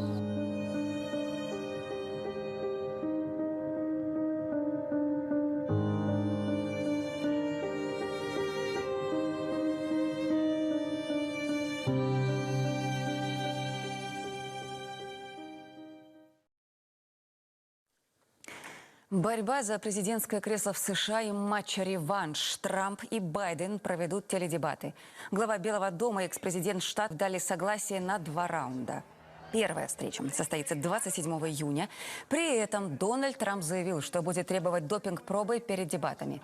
45-й президент утверждает, что главу США могут накачать стимулирующими препаратами, как это было, по его мнению, на выступлении в Конгрессе. Подозреваемый в покушении на премьера Словакии предстанет перед судом уже сегодня. Об этом сообщает агентство «Франс Пресс» со ссылкой на пресс-секретаря суда. Уточняется, что прокуратура ходатайствовала об аресте подозреваемого. Из-за попытки умышленного убийства из мести ему грозит от 25 лет до пожизненного заключения. Юрай Цинтула, проукраинский активист, писатель, сторонник оппозиционной партии «Прогрессивная Словакия». Ранее глава словацкого МВД заявил, что угроза здоровью Фицо по-прежнему серьезная, но его состояние стабилизировано. Премьер перенес новую операцию. Расстрел в центре Евросоюза. Кому было выгодно покушение на премьер-министра Словакии? Эксперты и гости клуба редакторов разбирают в деталях. Самый громкий инцидент недели. Что говорил Роберт Фицо накануне происшествия и как его слова оказались пророческими? Неудобная страна для ЕС. На какие риски идет Словакия, защищая правду? Война за Словакию идет уже давно. И вот эти политические здравые силы, они отнюдь не пророссийские, они скорее прословацкие. Да. Они прословацкие. Они сегодня мешают выстраивать единую линию англосаксонского мира по отношению к украинскому конфликту. Вот в чем причина. А также, как польская диктатура преследует своего гражданина, который не боится выступать открыто и честно. Судья Томаш Шмидт и нюансы правосудия в новом выпуске клуба редакторов. Смотрите полную версию программы на YouTube-канале агентства теленовостей.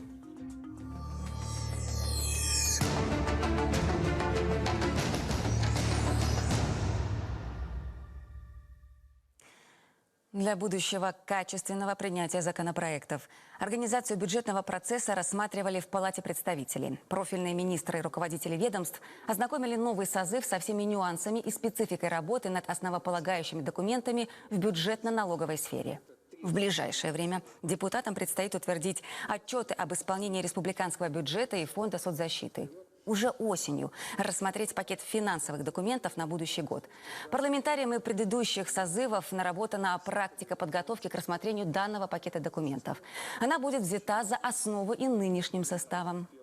Тематика и формат семинара обучающий, я подчеркну, для будущего качественного принятия законопроектов, не только бюджета. Депутаты, непосредственно работая в округах, совокупно собирая предложения и замечания как субъектов хозяйства, юридических лиц, так и непосредственно граждан, вправе внести свои предложения на данном этапе формирования главного финансового документа страны, чтобы это было максимально учтено при его принятии и утверждении к концу года.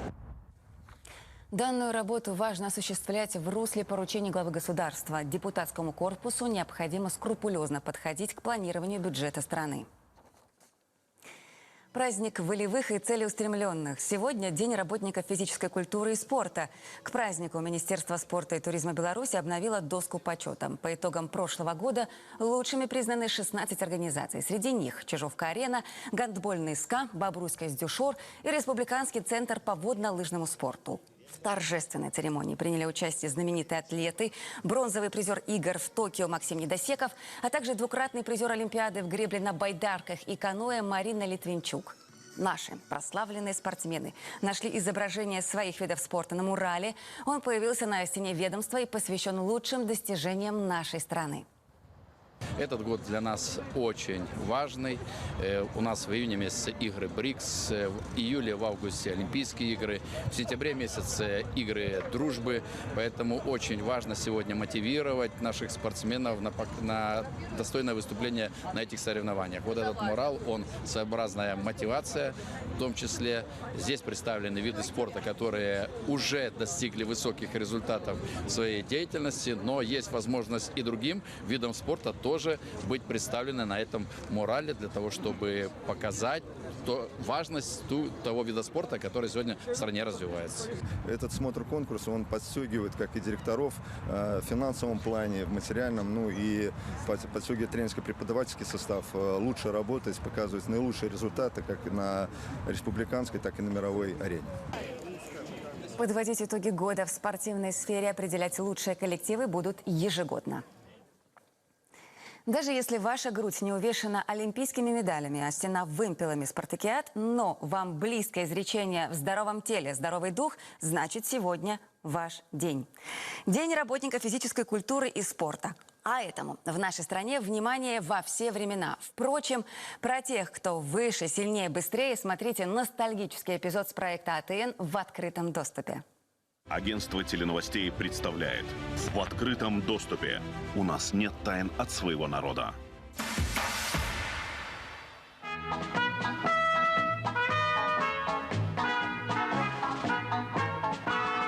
Ребята, сегодня мы собрались по поводу всесоюзного праздника Дня физкультурника.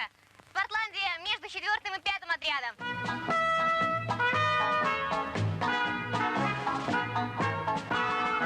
Який ж спорт без горечі пораженню і радості перемог, розчарування і азарту, без гарячих, захопляючих споборництв.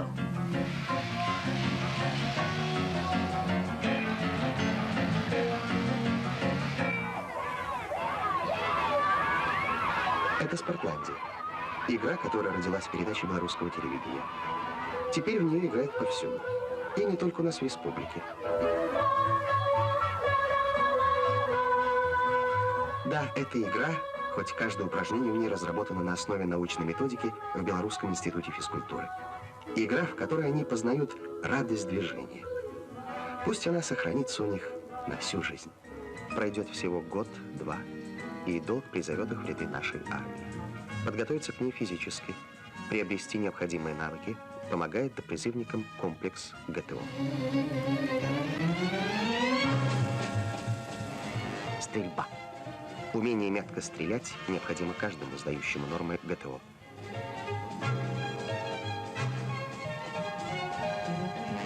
Как сделать так, чтобы спорт стали нормой на предприятии? Вопрос непростой. Попробуем найти ответ на него здесь, в Гомеле, на первой дорожке начальник транспортного участка Тарасенко, основные соперники, начальник цеха номер 3 Веленский, помощник директора по кадрам Ленивка. Борьба разгорается. Финиш. Никогда не пустуют игровые площадки. Прекрасно оборудована спортивная база. Там, где руководство хорошо понимает общенародное значение ГТО, где находит поддержку любое начинание физкультурников, там и заслуженный успех.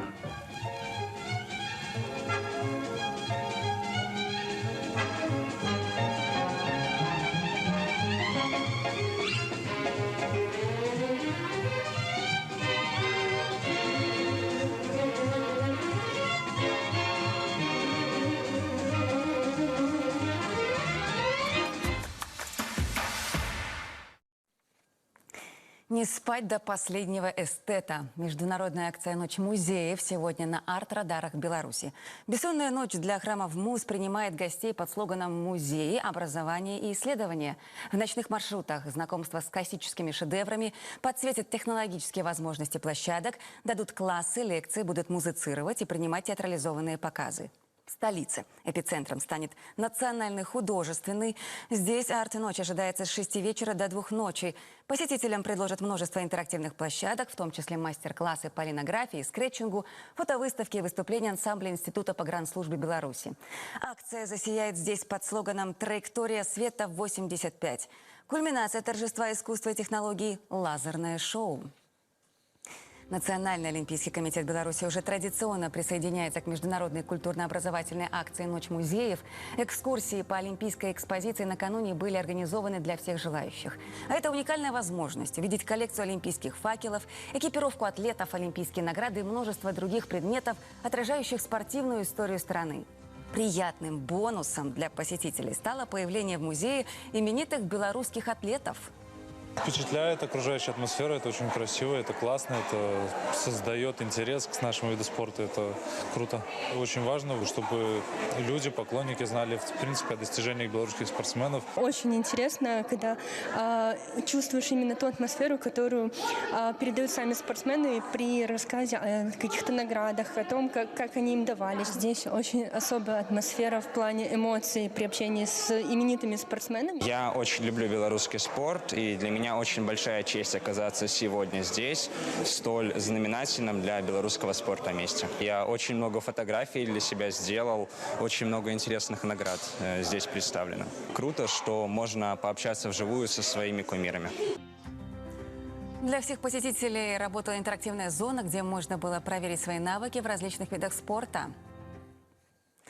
Эфир продолжит новости спорта. Информационную картину дня расширим в 15 часов. Оставайтесь с нами.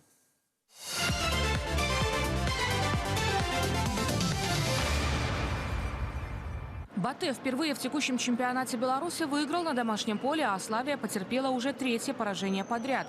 Причем команда из Мозыря вновь осталась без забитых мячей.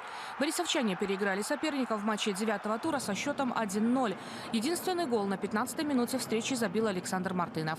Батэ таким образом поднялся на 7-ю строчку турнирной таблицы. Славия опустилась на 5-е место, а разрыв между командами составляет всего 4 балла. Хороший боевой матч. Я рад, что ребята, самое главное, выдержали эту мужскую борьбу, что сумели забить. Но в контратаках могли еще забить. Но главная победа. Я их хочу поздравить. Они настоящие мужики. И поздравить наших болельщиков, которые при любых исходах нас поддерживают, и это радует. В другом матче игрового дня Брестская «Динамо» было сильнее Слуцка 4-1. Дублем в поединке отметился Егор Карцов. «Динамо» на промежуточной 2-й позиции в турнирной таблице. Однако уже сегодня это положение может измениться. На субботу запланированы 3 поединка.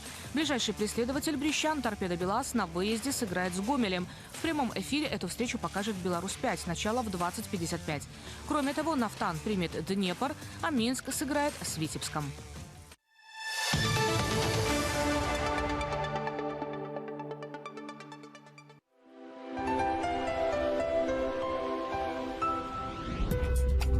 Сёння ў суботу 18 мая надвор'е на тэрыторыі Беларусі будуць вызначаць маларухомы атмасферны фронт і цёплая паветраная маса. Месцамі па краіне чакаюцца навальніцы.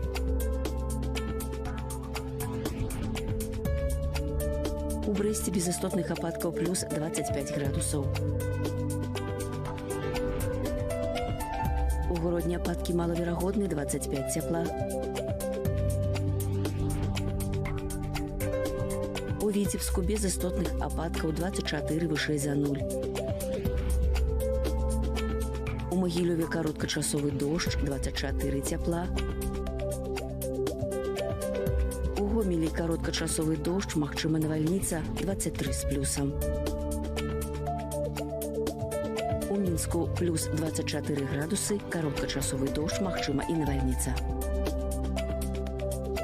У бліжэйшыя дні ў сталіцы невялікі дождж, магчыма навальніца. У нядзелю плюс 22, у панядзелак 23 вышэй за 0. Надвор'е ў суседніх краінах. У Маскве плюс 19, Вільнюсе і Варшаве плюс 23, Киеве 24 цяпла. Надвор'е ў заходняй Еўропе. У Парыжы і Берліне плюс 20, Рыме плюс 27, Вене 22 цяпла.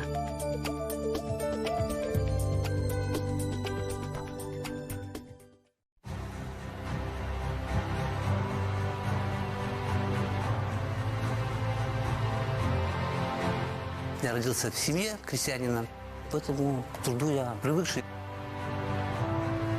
Не представляю другую работу, где не буду связан с землей. Земля для меня – это кормилица. Она нам дает все. И хлеб, и молоко. Без труда на ней, ничто невозможно произвести. Меня зовут Федор Хомич. Начальник производства участка Лыщицы, открытого акционерного общества Остромечева. В хозяйстве я работаю 30 лет.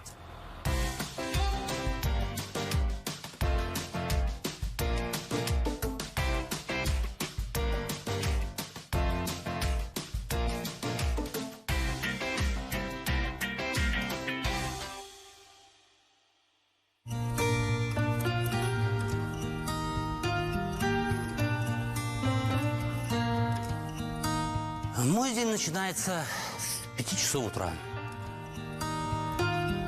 Позавтракал, и примерно в 7 утра я уже нахожусь на молочной товарной ферме.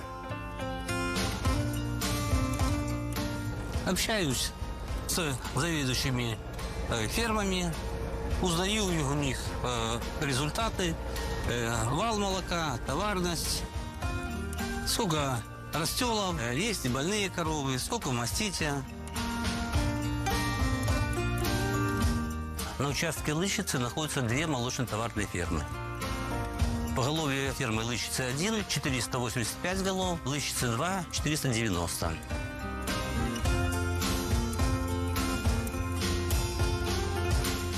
Сегодня вывели с родильного отделения 3 головы, вышло в дойное стадо, с мастительного 4 головы. Тогда же мы разговаривали, что было 7 поголовьев, насколько я помню, что будут браться пробы на мастит. Сегодня брали, 7 голов брали, но прошли только 4. Прошло только 4. Да. По растелам что у нас? Сегодня было 3 растола. 1 нетель и 2 коровы. Нетель нам добавляют? Да, они в дойное стадо сегодня уже переходят сразу.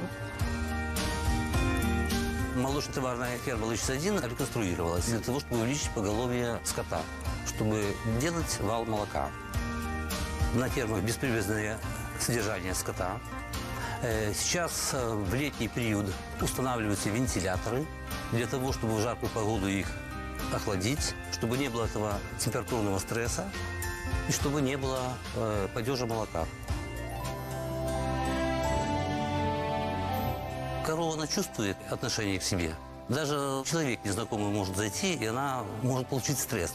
Она привыкает к тем работникам, которые с ней работают. На этой ферме система доения параллельная. Она устроена таким образом, что коровы все заходят друг за дружкой на свои места, подключаются.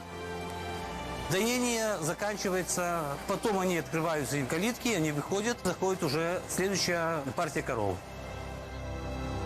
Без волшебных операторов у Остромечева у нас бы не было бы таких хороших надоев. Раньше должность называлась доярка, сейчас оператор машинного доения. Сейчас для того, чтобы корову подоить, она должна обработать вымя в определенном порядке, нажатием кнопки «Включить доение». По сравнению с тем, что было раньше, сейчас все механизировано и более удобно и доступно.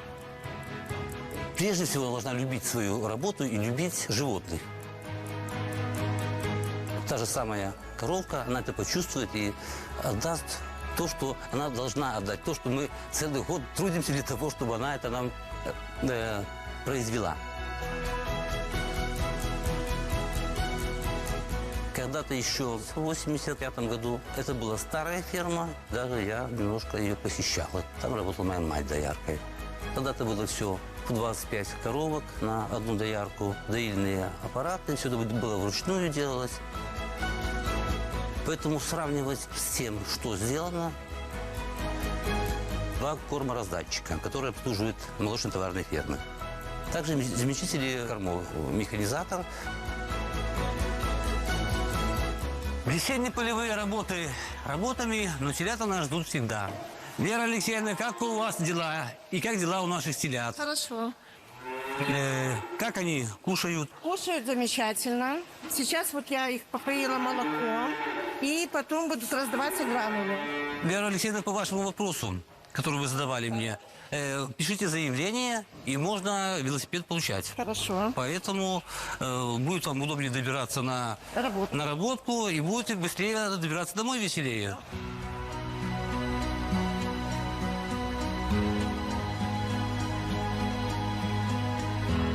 Также два за фермами. Один считается заведующим, второй помощник заведующего.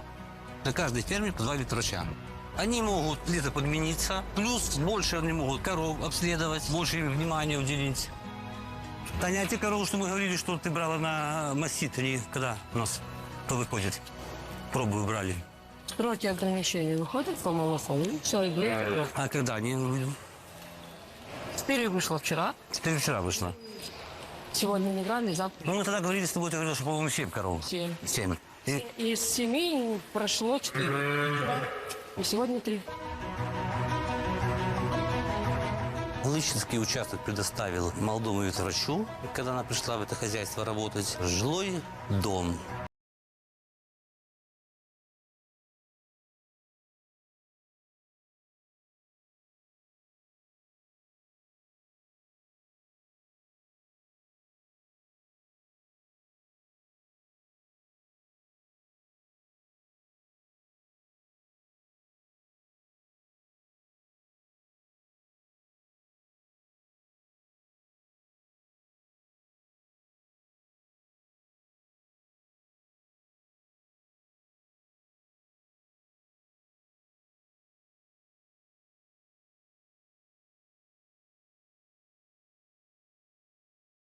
Хозяйство, участки для застройки жилья, проведено освещение, газ, вода. Все желающие, кто работает в хозяйстве, они могут построить себе домики.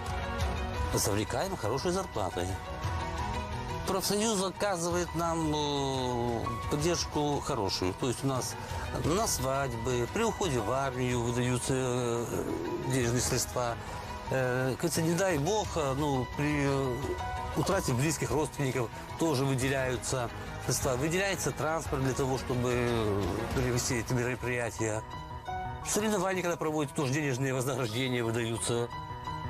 Для желающих, кто хочет, допустим, оздоровиться, они могут в профсоюзе заказать себе путевки в санатории. Часть путевки оплатит профсоюз.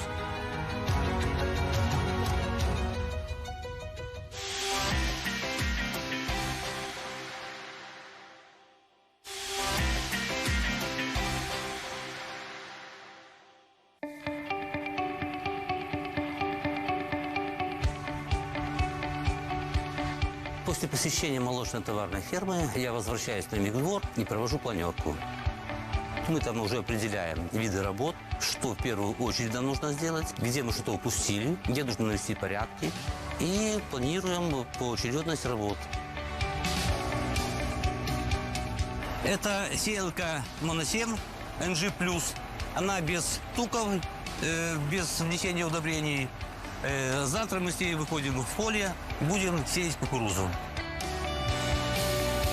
Оля, как настрой? Боевой на завтра у нас? Да. Готов с самого утра? Готов. Даже мили проверим навигацию.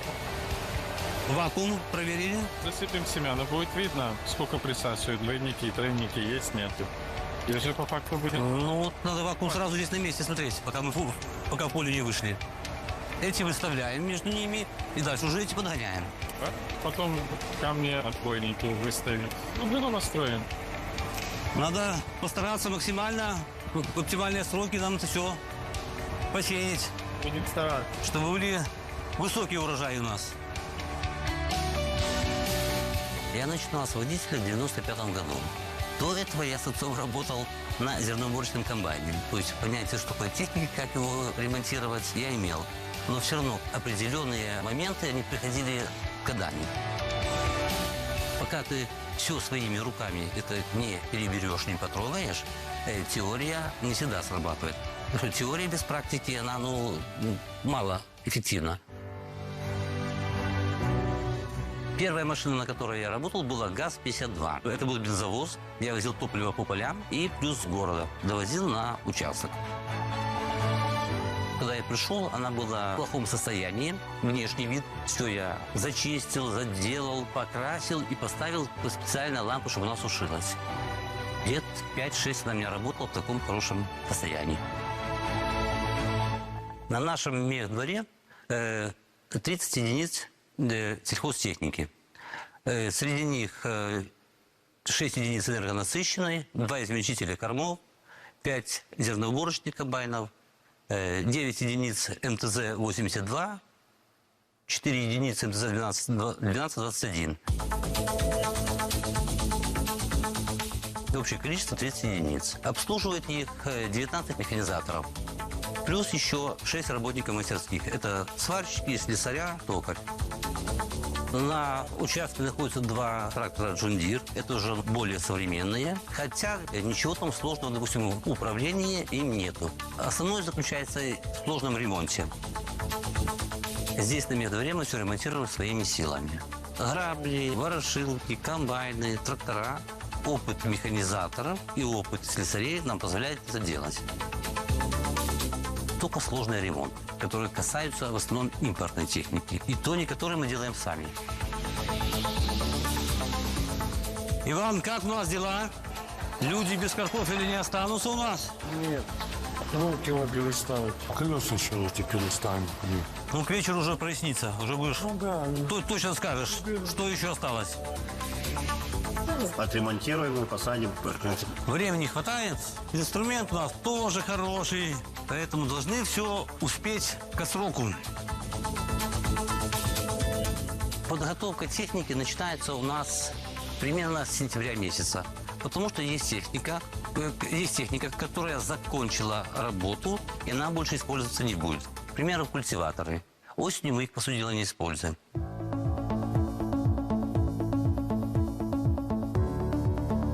Зерноуборочные комбайны моются, чистятся, загоняются под крытые навесы. Делаем перечень работ для того, чтобы техника в зимний период стояла на хранении. Все гидроцилиндры, штоки, их нужно закрыть от влаги, освободить нагрузку на колеса. На зимний период должны мы все подставить на подставочки, побелить колеса. У нас есть своих 5 зерноуборочных комбайнов. Это отечественные комбайны, КЗС-12-18. Работают у них уже довольно опытные механизаторы. Все они с осени продефектованы. Запасные части к ним уже подвозятся. Поэтому еще, я думаю, неделька-другая, и мы приступим полным ходом к их ремонту.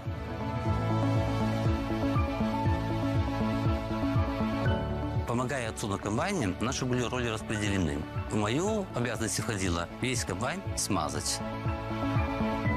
Потом я занимался шнеком жатки, потому что камней у нас на полях много.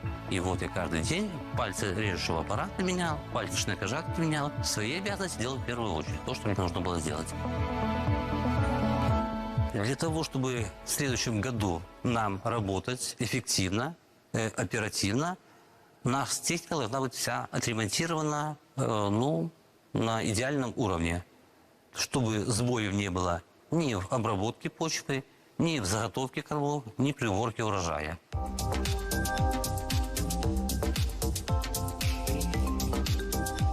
Для этого мы должны провести дефектовку, чтобы у нас были подготовлены запчасти. Даже если в случае поломки, у нас были эти запасные части для того, чтобы оперативно их поменять. Невозможно отработать сезон без каких-то определенных поломок. Но если ведется мониторинг, и инженеры и механизаторы знают это, они эти запчасти не закажут, чтобы они бежали наперед.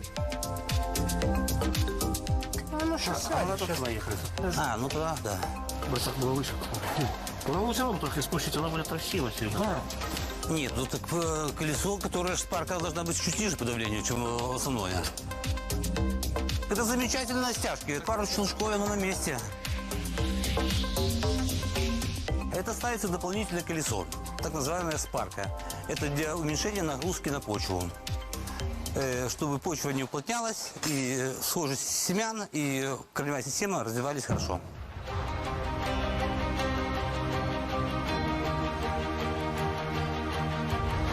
Сегодня аграрии находятся в активной фазе. при весенних посевных, в зависимости от количества полей, можно задействовать от 14 до 20 единиц техники.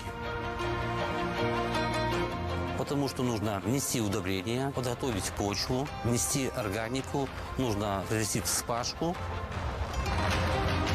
На наших полях растет сахарная свекла для сдачи на сахарный завод, кукуруза. Кукуруза в основном идет на корм, заготовка силоса. Зерновые культуры мы производим для себя на комбикормовые заводы и для сдачи государству, и для реализации. Для сева кукурузы мы должны внести минеральные удобрения, собрать камни на полях, подготовить почву для сева. Поэтому мы сначала убираем камни, вносим минеральные удобрения, пускаем предпосевной агрегат и дальше уже начинаем сеять. Сейчас мы подцепляем предпосевной агрегат ЭКШ-72. Пойдем готовить почву под сев кукурузы. Мы будем выравнивать почву после пахоты, чтобы кукурузосеялка могла сеять кукурузу по ровному хорошему полю.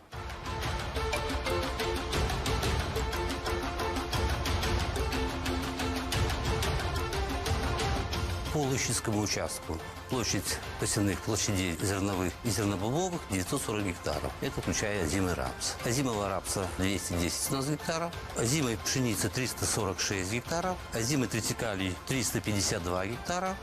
Было посеяно 70 гектаров гороха ярового, 55 ярового ячменя и озимых на зеленый корм 122 гектара.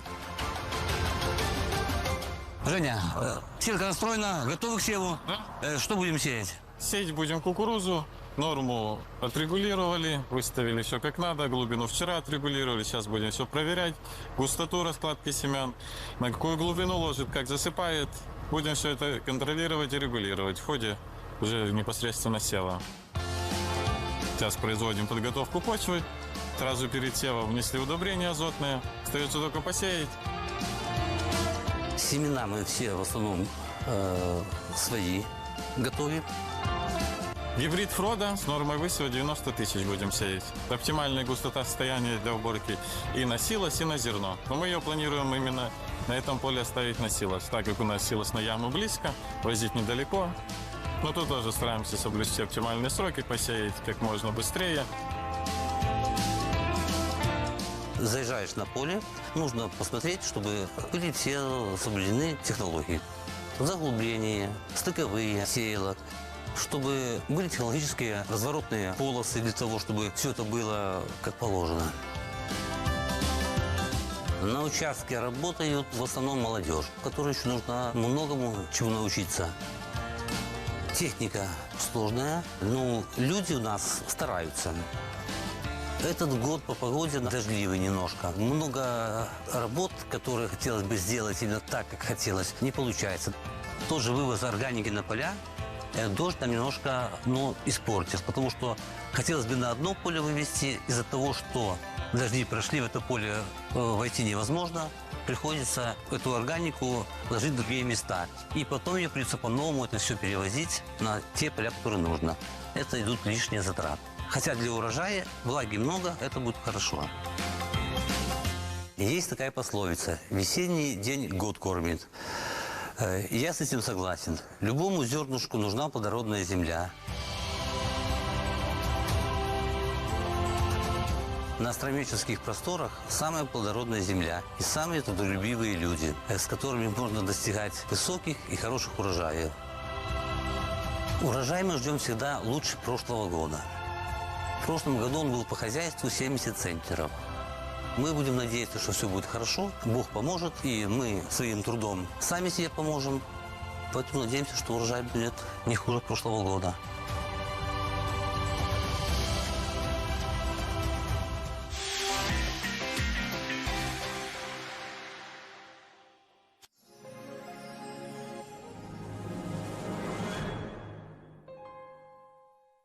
Аллергены атакуют в любое время года. Цитрин блокирует аллергические рецепторы и может помочь облегчить неприятные симптомы. Цитрин – специальное действие на аллергию в любое время года.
мой внук, которому 5 лет, говорил: бабушка, мы что, здесь умирать остались?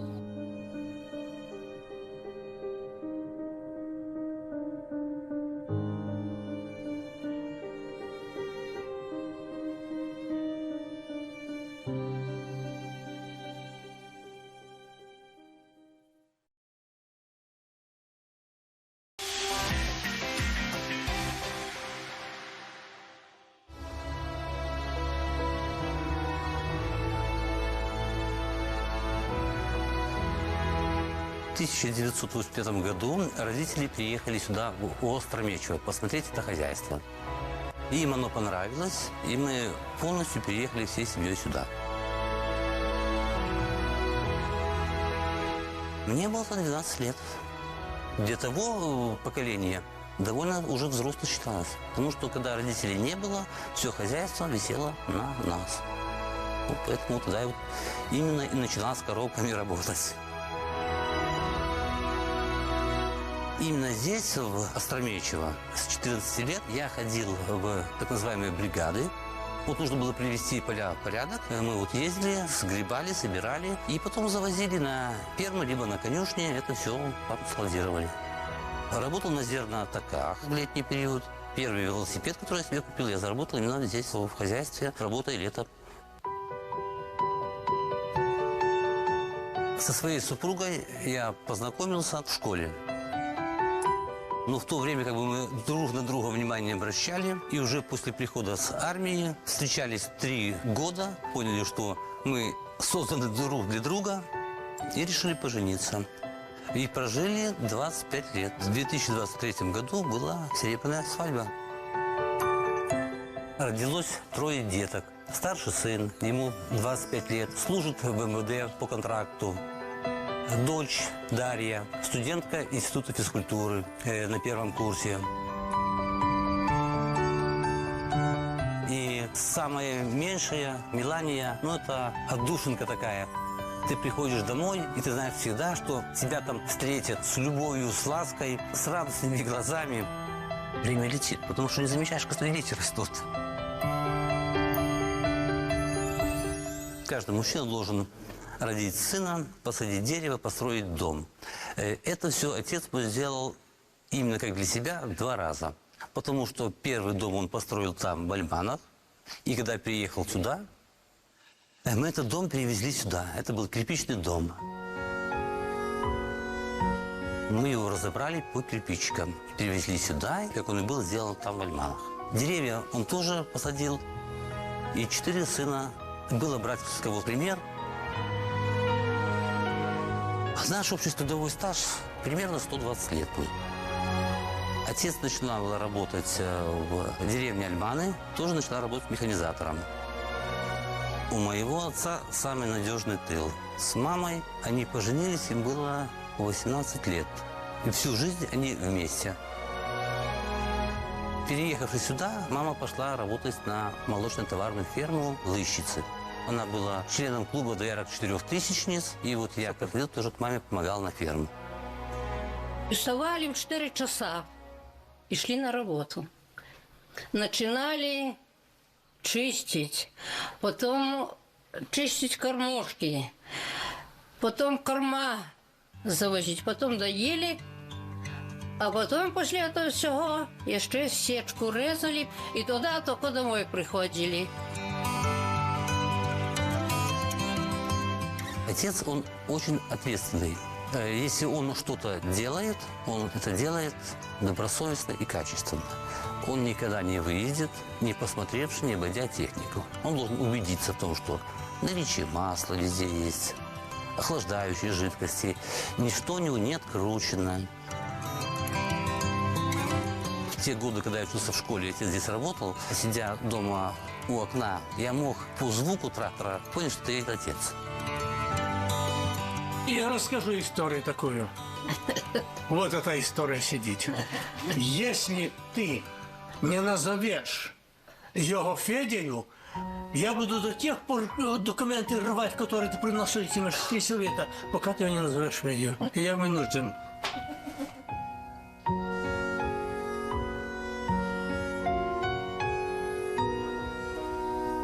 есть замечательная песня «С чего начинается Родина?» С картинки в твоем букваре хороших и верных товарищей, живущих в соседнем дворе. Для меня Родина – это земля на астрономических просторах, где я вырос, создал свою семью, воспитал своих детей, привил им тоже любовь к земле, к родине. Наше поколение должны любить землю, должны на ней работать, и мы должны о ней заботиться.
Красная Армия продвигалась на запад, тем сильнее была решительность белорусов в защите Родины от немецко-фашистских захватчиков. Шел 1061 день войны. В этот день, 80 лет назад, гитлеровцы начали карательную операцию под кодовым названием «Марабу», которая продлилась до 25 мая. Проводилась эта операция в Житковичском, Ленинском и Любанском районах. Ее целями были окружение и уничтожение партизанских бригад, которые активно действовали в этом районе, а также захват местного населения для вывоза на каторжные работы в Германию. Параллельно нацисты отбирали у людей скот и продукты. Заставы отрядов имени Пономаренко и имени Котовского находятся в Стеблевичах. В 20:00 доложили данные разведки. Противник на утро 18 мая готовит разминирование дороги Микошевичи-Ленин путем баранования. С Житковичского района в Микошевичи прибыли около 700 немцев и власовцев, которые готовятся к наступлению на партизан Ленинского района. Увеличиваются гарнизоны в Старобинском и Слуцком районах. На вооружении немцев есть танки и артиллерия. Судя по всему, противник готовит наступление на силы соединения. 20:30. Партизанскому отряду имени Пономаренко выслать одну роту по дороге Микошевичи-Стеблевичи в район 5 километров от Микошевичей с задачей помешать разминированию. Партизанскому отряду имени Котовского выслать взвод в район нового кирпичного завода, не допустить разминирования конки. Подразделениям быть в указанных местах в 2 часа ночи 18 мая. Вести боевую разведку, в случае появления противника вступать в бой до подхода основных сил. Особо жестокие боевые действия между партизанами и гитлеровцами проходили в районе городского поселка Ленин. Но партизанские бригады прорвали блокаду и, нанеся противнику тяжелые потери, вышли из района операции. В течение мая фашисты провели ряд карательных операций на оккупированной территории Беларуси. Так, с 21 по 25 мая проводилась карательная экспедиция «Рык» против партизан и местного населения на границе Брестской и Волынской областей. Здесь в схватку с фашистами вступила партизанская бригада «За Родину» имени Флегонтова. В районе проведения операции гитлеровцы, как и везде, грабили местное население, захватывали людей для отправки в Германию. Во время своего отступления с территории СССР Вермахт проводил политику выжженной земли. Сотни тысяч людей были угнаны в Германию. Фашисты разрушали инфраструктуру, после них оставалась лишь пустынная местность. Но чем дальше Красная Армия продвигалась на запад, тем сильнее была решительность белорусов в защите Родины от немецко-фашистских захватчиков.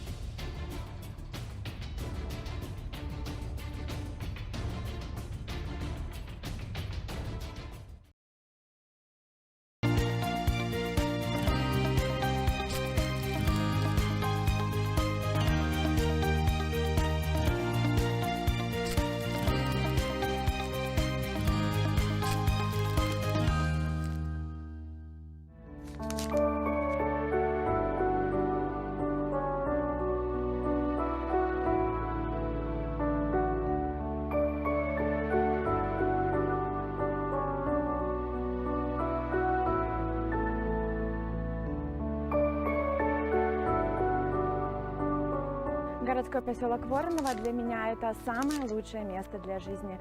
Здесь я выросла, а после учебы в университете вернулась на малую родину, о чем ничуть не жалею. Наш райцентр хоть и небольшой, но очень уютный. Здесь проживает чуть больше 5000 человек. Развивается инфраструктура поселка, возводится жилье. В этом квартале уже сданы в эксплуатацию сразу 3 многоквартирных дома для молодых специалистов и многодетных семей. А значит, молодежь к нам едет и вносит весомый вклад в развитие экономики всего района.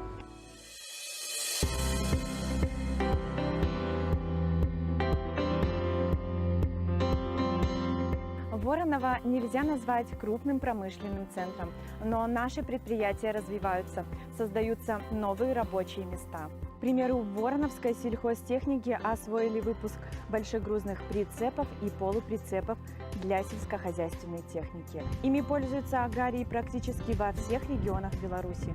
Местные инженеры нашли оптимальное соотношение цены и качества на свою продукцию. И теперь прицепная техника конкурирует с ведущими производителями в странах СНГ.